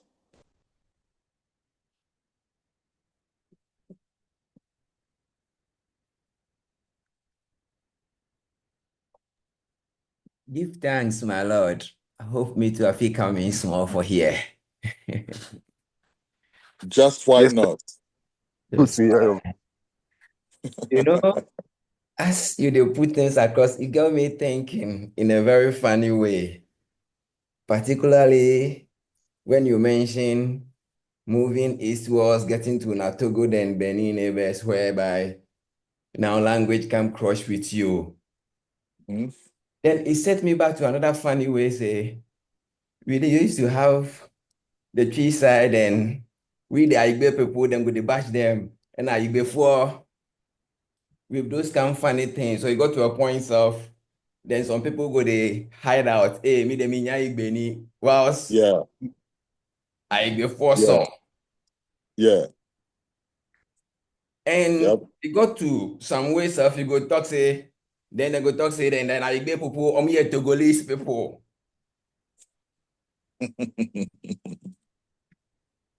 Yeah. Oh, well, as you go experience for that angle from the tree side, you go realize say those small Igbe enclave for we the Ghana will be quite very comfortable in those environments I due to that see. local language aspect of we. I see. Very interesting angle. But funny enough, you say you step to Nigeria, now you can't get language. But in the long run, this be the same language with the bash say, it come confuse we. If I not be very cool with that, because this broken way we feel they do for there, if the white man in English now, we can turn them around to take survive. Yeah, so quick correction, Rasta. Quick one, I beg. I don't think I said that it can confuse me. On the contrary, my point is that it's a survival language. It is something that we created to survive. So I don't think Sir Pigeon came to confuse you at all. So based on the Oyibo in language or the white man in language, and be so ide. It's like somebody give you lemon and you make lemonade out of that, basically. If you come to the West, America, I say, they used to give the enslaved people pig intestines to eat. Right? When they kill the pig, where they eat them, they would throw out the intestines. Black people took that and made food out of it. It's called chitlins. Right now, they sell it in supermarkets. White people go and buy it and eat it too. So the point I'm making is that whatever situation we find ourselves, we make the best out of it. You have been yanked from your continent. You've been put in a different continent, different place altogether. The next person you see, was taken from another part of Africa, where even though you speak a similar language, you don't really speak the same exact language. Imagine, say, even within Ghana, they take an Ewe person, they take an Ashanti person, they take a Dagbani person and put them together. It will take some time for them to be able to communicate. And through that process, they may find a medium which they can use to create a language that they can use. And that's what Pidgin is. That's what Patois is. So I don't think that it's confusing us at all. I think it's actually an incentive. I think we should pat ourselves on the shoulder for being able to take the slave masters language that they gave us and making our own version of the language such that when we speak it, even the slave master whose language it is originally, would have to go and research what exactly we need. Okay. But then too, I know to say, or at the source, or I know to say, like the Togo dems, them to they have some funny French way, they break them in their own way. Yes. That's the French patois for you. They too have their own, of course. It's there. So basically, I dey feel say, this kind common language we dey find, it still they come out of the slave masters, them our own way of dividing way, where we work out something out, or be so. It be so to a large degree. And what I'm again saying is that let's not be under any illusion that we will ever speak one language. It will never happen. Right? Let's not be under that illusion. Let's set realistic goals for ourselves. Africa as a continent. Before enslavement, we were not speaking one language. That's not the fact. How do we expect that we will all go back and say, okay, let's all go and as Africa, we're all going to speak Chi or Dagba? It's not going to happen. What we have to do is to make sure that in whatever pockets that we find ourselves as African, as Black people, we use that medium of language to our benefit. And if the case is that we have been, the slave masters' language have been forced on us, and that's what we know. And we can use that. I don't see why not. That's not the only thing we are using anyway. Through the years, we have been using some other things that the slave master has come up with. And we find that, okay, this is beneficial to our cause. We will use it because we also have contributed things that they are using. That's not strange at all. That's how humanity is supposed to progress anyhow. Right? But point I'm making is that we cannot be under the illusion that we are looking for one language. It's not going to happen. We have to make sure that we are using all the languages, including Pidgin and Patois, to our advantage. Yes, And let me share another small story with you. Dr. Ben Abdallah, may God rest his soul, of blessed memory recently, right? But he was my lecturer and he was telling us a certain story about how during Rawlings' time when he was Minister of Education and all that, they would go for international conferences and stuff like that, and they don't have to adjourn to take decisions, right? Because they will be like, oh, okay, let's go. Because when they are sitting there and whispering, the people may even have a hot mic or whatever. But the whole night they can say, Charlie, I do also say catch it Ojama or bedroom Hussein. Charlie, we do join on Penecra to the Bay moment. Okay. Within minutes, they will make the decision without having to get up and go nowhere because they're speaking a language that nobody understands right in front of them. So language is a tool. I think we should use it just like the catalyst. It can be used for a negative purpose, like tribalism, or it can be used for a positive reason. And I'm advocating that we use it for the positive reasons to bring advancement to our people. Give thanks, Nana. And it's quite very cool because, like, yeah, to say, I can say, Nina Bifra, now the broken got crash and it all over the tree too, they come in, then some of we serve near there were crashing. So we feel create them along the way. But then, yeah, like the point, no, then we have one for the air inside, they say, to. And say, what can't say that? But you say the pineapple seller stop. So oh, imagine, see, there you go. Oh, pineapple. The pineapple seller stop. Seller. And then to again be stop. Exactly. Imagine that. So the language sail across in a funny way. And the aspect to where you the point out say then we they use shenab and things. Seriously, if you go typical where they practice their tradition very well. If you they go give even drinks and make we take pour libation stuff, they see a pack peteshi. So I dey see say it be some places where it comes shallow and maybe the bar public face and one person but if it come typically say we dey pray traditionally, a moria photo, plain water, or if they drink a pure local brewed from the land where we dey in a village, Nti wobɛba sɛ ɔde nsa aba no ne yɛsɛ daabi fɛ sika ne yɛnkɔtɔ nsa a yɛde bɛgu nsa ma fie. Into that. What you might be so Moria Sama walking because I also know some places or mode a brosam. Exactly, my lord. Nobody pour libation. The other places are depending on the occasion. I've even seen urine being used for libation. Depending on what the occasion is, because sometimes there's an unexplained death in the family, right? The people are upset. They are trying to get answers from. They have what they use, but you're trying to say, "Ama marketing ploys, ababeton, JH hankies, as the choicest drink into whatever the situation is. Nyakofa JH hankies." Give thanks, my lord. And also make it to the best also. That's a part we be before for class so am I cry all together. As you say, every contributor be a different angle cry of the discussion cry all together, and that's very very very very welcome. Thank you very much. Quick one, no. Hey, JH Hankies, somebody came. Ghana and in fact, I see. Yeah, the whole, the Senegal Ghana. Oko Ivory Coast, Togo, Benin, Nigeria, Congo, Bebia. He drinks some of the buy, and somehow more Send out share no market here no convince you say oh nyana yeah dey any man no yeah papa Hey, but down for cry. eh na dey back on can say who say you can't your friend is saying idea you dey gunsu a yensu ankasa yensu Yes. now odrin ho so it makes perfect sense. Yep. I mean, water is the most ubiquitous element Purest in the universe. liquid. Absolutely.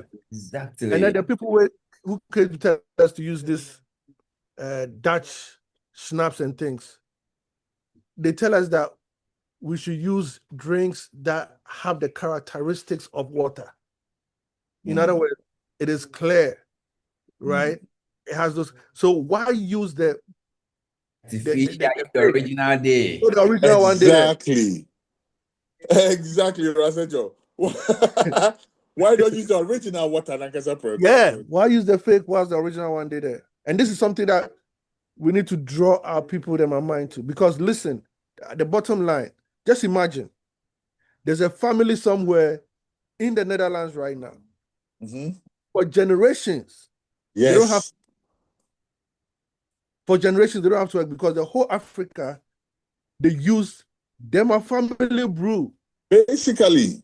To pour libation onto their ancestors, to our ancestors.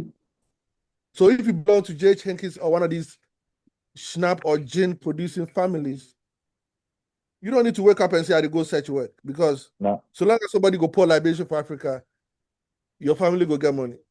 Absolutely. And your point where you make, when we talk about ancestors, we're not talking about only those who are 100 or 200 years old. We are talking from creation. Yes. Wait. So how about all the ancestors who lived before J.H. Henkes came with his formula? How about Obruman Kuma and other Pejan and Osun? You know what I'm saying? Are they taking that same How about Nitaki, Taria? Are they taking the schnapp? We know there's only one liquid. Only one liquid. That's now, universal. That all of them definitely drank. Absolutely. Right? I mean, look, there are local, dimensions. Like you talk, some areas, they feel add a little millet to the water. Some feel use a bro snap, that kind of thing. Yeah. The root be just water, period. Yeah. Give thanks, cry, Give thanks, cry. And sir, we say no. Sorry, I say you cry a more $500 million from into a so into we are growing local rice. In that same spirit, I think we should stop pouring libation with J.H. Henkes. And if anything at all, pour it with some of the locally produced things, at the very least. Right? Let's make it accessible to everybody. Everybody go fit use water. Nobody need to go gather money to go buy no. Basically, and until make us at the very least, no. Yeah. Yes, Udofu was one sister, no, Sadriam. That's a by force, open money in at least money casa preko or something like that. Bring it closer. But that said, also, what noticing an answer says, some way I see and for my ancestors, no. Your friend is spirit. Yeah. These things are called spirits. Now, my trima susu and sansi bibi so and san nebekono. Unim say we call Cape Coast Castle some time ago, and then there was this thing over there, this guy over there who they have some shrine inside the castle. They are pouring libation to and all of that, and claiming say a bosom be and Nana, how do we have a bosom inside of the castle which sat down there and watched 400 years of the enslavement of its people? Now and there, yes, Sankonko Street J.H. Henkes and Sankonko Guso. I don't understand. Yeah. I'm just saying. Yeah, Jenkins as a man can never empower. I hope say people get to say. But look, they Jenkins, Charlie. Maybe they push some penny forward, Charlie, maybe they go pour the libation, we then go to demand kind of expensive drinks. So, absolutely. So them, now Bronisa, I'm catch us a koto Bronisa. When how you give them that way, now they hold on to it, where they for pour the drink, give the libation, give the people the ancestors may they drink the libation. When you say quarter step, they go throw for the ground though. They cover them on the face with their no. Away. For real. Is it a way there? So with that way, good point, them kind of issues every time when these things come up. But I think water, the significance of water, you know, the liquid aspect of it and how the nature of it and things. Yes. Yeah, that'd be what the same will be. And for water as a living spirit, living neutral spirit. Yeah. And not an intoxicating spirit that you don't know which effect it's going to have on your ancestors. Is it, for instance, why is it surprising that the so-called gods now, they were supposed to defend the people, could not defend them because they were drinking too much JH hankies instead of water? Yeah. And they know why they are giving you JH hankies to give to your gods. So you think it's by accident? No, I don't think it's by accident at all. Nope. I think it's designed to do exactly what it did. Right? And then for generations or after generations, then we come to accept, say, oh, okay, JH hankies. Yeah, man. And even the word alcohol, that's an Arabic word, which means flesh-eating spirit. Yeah.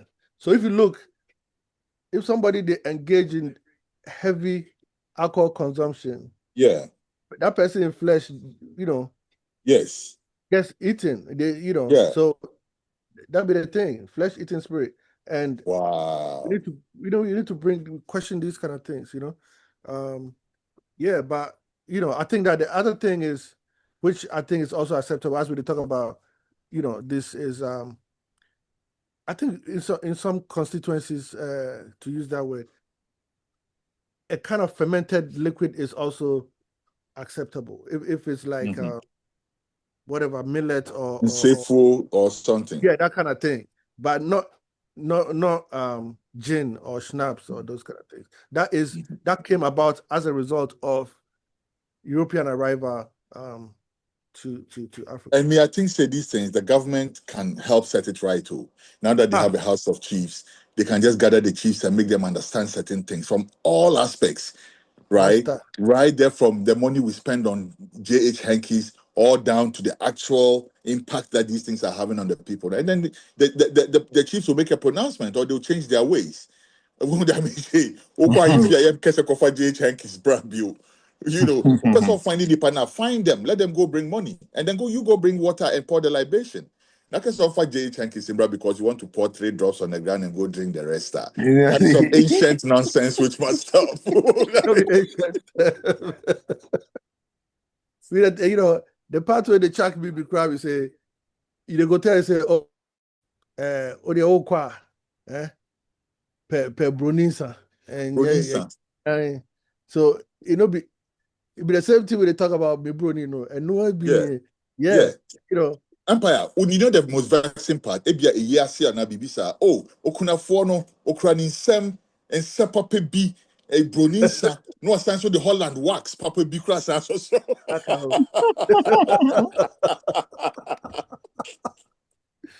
The hankies plus Holland wax. Yeah. Dumas, papa, what else? We don't make the connection, you know. Meanwhile, the man have 2 wives. The other wife no have, you know, JH hankies. He bring a pure or he bring some, you know, they no go look himself. They eventually they do Dumas. Any JH hankies sabano. It's all about language, nana. Yeah, you know, or more attuning to some point we don't wait no moko. And run on autopilot. Autopilot. Yeah. Autopilot right now. And you have to watch it, man. Because autopilot can do. You have to be careful, man. You have to be conscious. Autopilot will do. Not to build a nation. And then this nation need building. We're very rich right now. If I make what and build our nation, man. God. It makes sense to build a nation, man. I think we for feed our minds with the ideas, you know, because if the language, the thing where they do to us, it be true language. They put ideas for our mind where we see things a certain way. So we for feed, it be language. For feed our own, feed each other with other ideas. The ideas where we they need. The ones where we talk about when we did together, you know, for just the things we know say we need, not be what they say we they need, you know. Yeah. Now, for instance, bosom, right? When Thank they you. introduced Christianity, they made Say bosom be something the about thing where that. you never want to go near it at all. But over bosom, now we break it down, even the word itself now. Bosom, right? Twist the two, you kind of say, syllables in there, twist it around. Sombo, right? Bosom, sombo. You can say be sombo, I just saying. Satisfaction. A valuable, a sombo, sama dewe, a sommebo, me good dewe, a sommebo. What am I telling? And the bosom, they made it sound like say a boy, some almost some a boy versus omuwo bibia a sum omubo. What would that make sense? It's the same language, oh. Until now, when over a period of time, I catch us, so we are saying there's something beyond maybe a no, which is all well and good. But omu patch us, wo crowd na wo shakwana hona wo sum no. You're stupid because wo shana unim shena wo sum when other people are accepting Jesus Christ as their personal savior and other things of that nature. Into true language no ankasa kra no. The dika the basic o faith na ma say o sum ebo versus say o bibia a sum wobo. And they did this with the collaboration of some of our people. Let's not forget some of the people that we hail these days. The other day I was flipping to the pages of my Encyclopedia Africana. Sadly, some of the things are not credited some of these people with into a more Encyclopedia Africana. And I'm like, really? Because somebody's in there because they brought some church to some part of Ghana and did whatnots and whatnots. What did that church do for the people? How did it contribute to debasing our language? Because that's where they started from. I'm not sure Bible. And there's this brother who also showed me some this in India. I wish I thought about this coming to show. There are certain parts of the Tree Bible Okanya is completely different from the English Bible. The guy can have about 8 or 9 different examples. And when you read it that's not what the Bible is. That's not what that means. Offer tree interpretation, no, not offer English there now. That's not really what they are saying. Oh, yes, some of our people were involved in all of this, and they're from scholars, and they're more big titles, and you know what I'm saying. But at the base of it, at the end of it, as Seven Fireside said, it's very important that we know what definition we are putting on our languages. Having our own language is great, but if you have a language whose substance is defined by someone else's parameters, you are heading in the wrong direction. If bosom means worshiping stone versus being of value to me, it's up to me to research which of these two I'm going to ride with.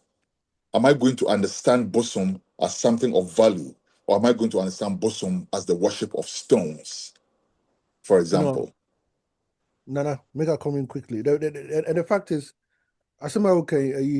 bosom could never mean the worship of stones, purely on even by the very fact that the action has never been anybody walking around worshiping any stone. So let's attention to something. So that did not exist in the African mind prior to European. Interesting. But let me give you an example. In African mind, there is nothing like Satan.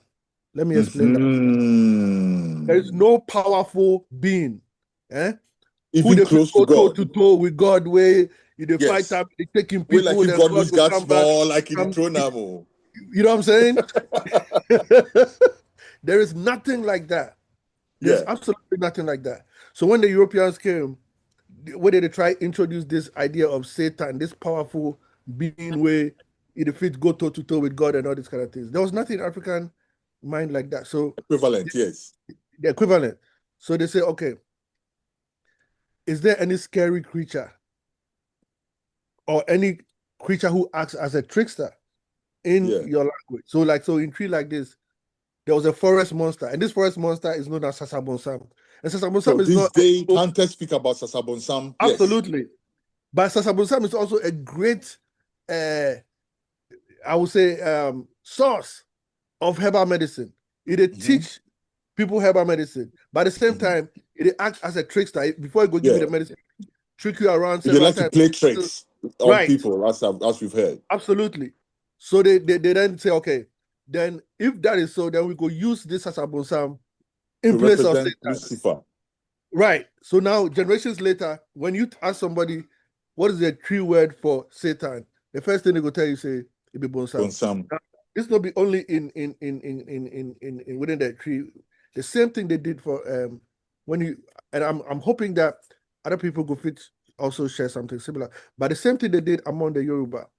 So the Yoruba today, if you ask who is Satan, for any Yoruba way, you know that they go tell you Satan be Eshu. Eshu within the Yoruba pantheon is performing the exact same role as the Sasabosab, where Eshu is the guardian of the crossroads. So they go play tricks on you and show you different scenarios, and then you go make your decision based on the best scenario. So Eshu is a trickster. So because they couldn't find Satan within the Yoruba language, they also made Eshu the trickster, Satan, as they translated the Bible and that kind of. So today, though, this concept has now been introduced into our mind, into our way of thinking, that there is a Satan, and this Satan has now been given names as Bonsam and Eshu, things that were. And Charlie, some church go fit take 1 week fight that Satan, or they go take 1 week off. 1 week there, 1 week there, maybe and come back again. They bring canes and things to the church can't frame themselves in the name of Satan. You know what I'm saying? Yeah, so as we're talking about language, we should also look at what kind of concepts have been introduced into our language. Which should be expunged. Absolutely. That should be expunged when we are talking about liberation. Give thanks. Nice one. Yes, and this Bonsam thing, when you say Bonsam actually is a Yamranio, Kweku, Emrani, any Bonsam. Right? So True. if in our thoughts, if in our ancestors thinking, Bonsam ye evil, why on earth would they call a whole day after something that's evil? I didn't think because it would be a kweku biya bonsam. Second, some company mo patcha and ke Wednesday and ke bepe be ama wako show. Ye ma unka nipa ho. Right. Yes. But the name bonsam was never meant to be evil. It was never meant to be negative. No, not at all. Yes. Just to buttress the point you made, Empire. True. And also the characteristics of the Wednesday born is what makes them Bonsam and the appellation Bonsam. Yes. Right? Being of that trickster, very cunning. They like to play pranks on people and all that. Right. That's what we heard about Sasa Bonsam. Obama why you have one room. Never could pay baby for not doing one grow kakra na fi wujao. No. So maybe within that experience, you may discover some herbs. It could take you to go past some place you've never been there before or whatever. It was never. Oh, your Bonsam so evil. I think Obekun wana bibisa, right? Bother say or do diagro or anything like that. And come to think of it, don't human beings do the same thing when we see other creatures? Sometimes we have to take them as pets and play around with them. So, I'm just saying. True. My Lord, that's something I'm very serious. I've been thinking, say, I no hobby the name of the devil, and still I know the few figure out any. And it bring my mind to one of this when I always guys where they used to bash Christianity seriously, we they call they name him body priests. They online most of the time. He posts some meme where some guy bore. Why the guy bore? I say, some Christians, they say they give them a life to Christ. Where them now see them give them a life. But as them they travel, them go get accident. Now them body can bash Satan. Meanwhile, the Satan to them not give anything to them. Them alive to them they give Christ. So why the fuck can blame the Satan where they not give them a life to? So that be just some small joke. I just pull out as they talk this devil thing. But for Yeah. I'm yet to know the name of the On devil. on a serious note, I beg you, I engage you on this. Please help us find an ever Bible, right? And let's see how they describe the devil in there. Satan. Let's see the equivalent of Bonsam in ever. Please. Per Bible. My Lord, I go This the old girl in them or I go will find you on that this. thing. Make you help them with it, I beg.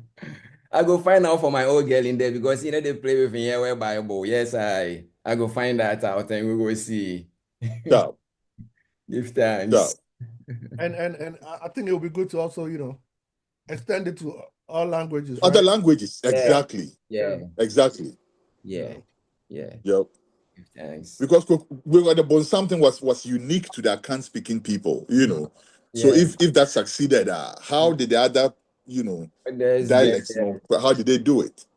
I'm pretty sure they use the same thing, almost 100%. Yes.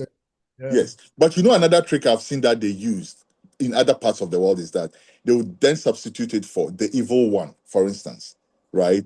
So, and Shokimi said, when we go in there, we'll find out that there's no bonsam in there, but it's the description of an evil entity in those. Again, quick example again. This whole thing about the idea of the Satan and all of that. No. Doc, you are very right. Because I had a friend, again, from Iran, this guy, this time, from Iran. And this in Australia, he heard somebody talking about, the gospel for the very first time in his life, like on the close on one-to-one basis like that, right? This was somebody we met when we were working together, working together. Japan, Kofi, and then we met this person who was trying to preach to us, and we were nice. We listened to this lady for a little bit and everything. When we started going, he asked me, he said, "Who is Sulifa?" I'm like, "What is Sulifa?" I said, "Yeah, the lady said Sulifa. Sulifa is this evil person." I said, "No, she didn't say Sulifa. She said Lucifer." But it's a completely new idea to my friend Puria, who doesn't know. Like, what can be Sulifa? First of all, who is Sulifa, and how dare he? Like, who's this person? He had never heard any kind of. This guy is a Baha'i person, by the way. He's Baha'i faith. He doesn't know where that idea even comes from, But somehow we opened up to that kind of thing, and we just accepted, say, And Empire. I heard you say, bosom could never mean the worship of stones, but they push it that way because a bo is a bo, right, and some is worship. And they tried to make the point that our system was animist. It is, right? well, they call it that way. But check it out. Animism is, according to even their own definition, is not limited to worshiping stones. Animism is the idea that the spirit of God lives in everything. That is, it could live in an animal, it could live in a rock. Is that a revised definition for modern times, or is that what they use to colonize our minds? I think because back in the day when we were in school, when they said something was animist, you were putting it among the most negative of concepts. No, it is. Right? It is. No, that is the connotation. It has a negative connotation. Yes. Right. No doubt about that. But in terms of defining it, it's not limited to like you to go worship stone, because the person who's an animist also, they see, if I go, even I go pluck this leaf, the spirit of God did a leaf inside. So for do certain things to let a leaf know, say I can't pluck up. So if it be true, say you do worship stone, then why didn't you choose a name like Inframason? Because the so-called animist also sees the spirit of God in the wind. I'll just say Banchinako Bonguma more, because now they find a convenient word that they can easily use to their advantage. And right? I think that Or it's a happy coincidence for them, is what I want to say, because they can true. actually take a word and work around that to confuse your mind and make sure, oh, okay, bosom, yes, Right. and then there's the word bosom that they can use to back that up. True, but I think say also, if we look at the etymology of the word, right, and come to the actual fact that it comes from esum bo, esum nipa bo, idea was sum yembo, right? That's bo no asum, asum to a bosom, because the bosom no. In Kayasa and Kasek, we can say bosom, but you know, yanka bosom, just a some send out chair. So a tray. From the cross of Fiwa, Nana, a boar woman. Let's even expand that a little bit. You can say, Okoto idea, not the value, no. You send your canon. Idea way, ne boar, you're saying. Right. Oh, I'm sure. They are born a quacoto idea, no. So a chair say, value I will place you idea, no, so no. I don't know buono. I don't know buono. And to say, assume a buon poa, we are worshiping value, basically. True. But it's worshiping vanity. Yeah. Which we have been led to do recently. Absolutely. Abstract, you know. So I think that coming back to the animist point, you know, I mean, it's not a terminology that we want to embrace, because I think that that terminology is intentional, because the word animal, animist are all from the same kind of root, right? Yes. And you know, and also to an extent, you know, animate, right? But at the same time, if we look at it from the point of view of animate, it means that we see things as being animated by the spirit of the supreme being, and that is not limited to a rock. Like let's say for instance, what we know about Ghana, you know, for instance, we know that certain places, the earth is what is valued. We know that certain places, the sea is what is valued. We know certain places, rivers. We know certain places, the wind. We know, etc., etc. So, the American Akosini say, friend is saying, the rock worship, no, is a more modern interpretation to align with the colonist, a more mischievous agenda. Absolutely. You know, as opposed to the actual meaning of the term. Yeah. Give thanks.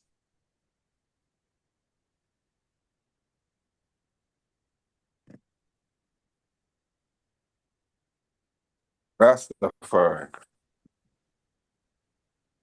Mpanyinfoɔ no yɛbɛda wo bi ase.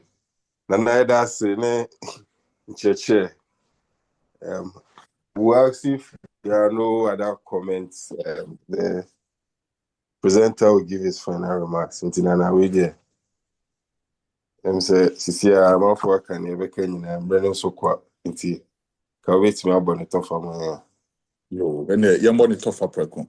Na ɛm sɛ tɔfa ne deɛ mɛka ne sɛ deɛ yɛ nyinaa yɛ contribute yɛ no ɛno na ɛyɛ tɔfa no. Deɛ obiara ɛde ka discussion no ho biara ɛyɛ tɔfa no. I don't know. But just to sum it all up, no, I just want to say language a very powerful tool. Language a two-edged sword, right? We have established it can be means for mischievous and devious intentions like tribalism and then unnecessary wars and then people's parochial agendas. Oh, maybe but recently I heard some ridiculous messages even among some of the tribes, so-called tribes now, people even pry into Mame Huayma and stuff like that. That is ridiculous. And it can definitely be used for those nonsensical agenda. But at the same time, language is a very powerful tool. We can harness it in our fight for redemption as African people in all aspects. When we think about commerce and economics, the J.H. Henke's issue is a clear example. If Africa can disabuse its mind of whatever is foreign is better, no, right, which has been imposed on us through language now, it is going to affect our commerce because we start loving things that we ourselves produce.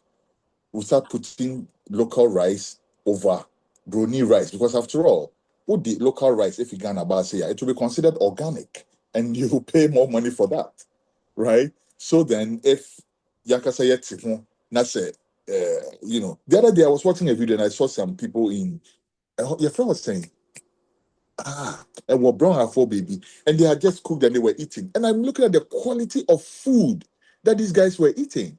And these are people who would never say, oh, you're rich or they're what or whatever, but the quality of natural organic food that these people are just harvested from the farm that they are cooked and they were eating. And this is what they eat on a daily basis, right? Versus what somebody who lives in the West of food say, well, yeah, then, but oh, sorry, Odi McDonald's, with all due respect. But like all these things. So if we can disabuse our minds of sa broni again better through the use of language now, we can definitely go a long way. And with that, I want to challenge all of us.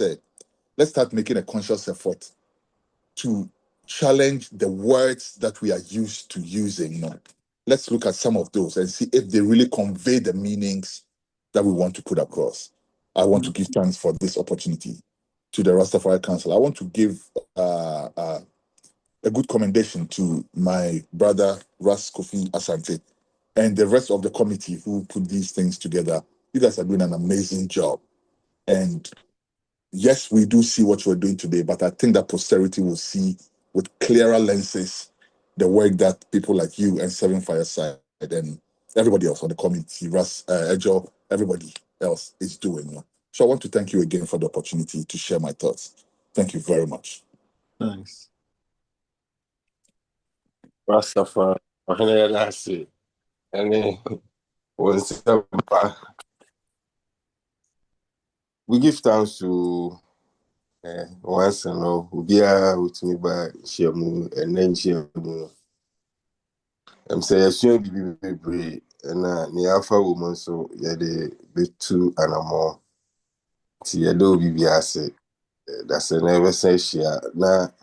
Yeah, share your constitution. That the boss could be the conversation or your constitution and we'll put out flyers and notification about the next reasoning. We give thanks.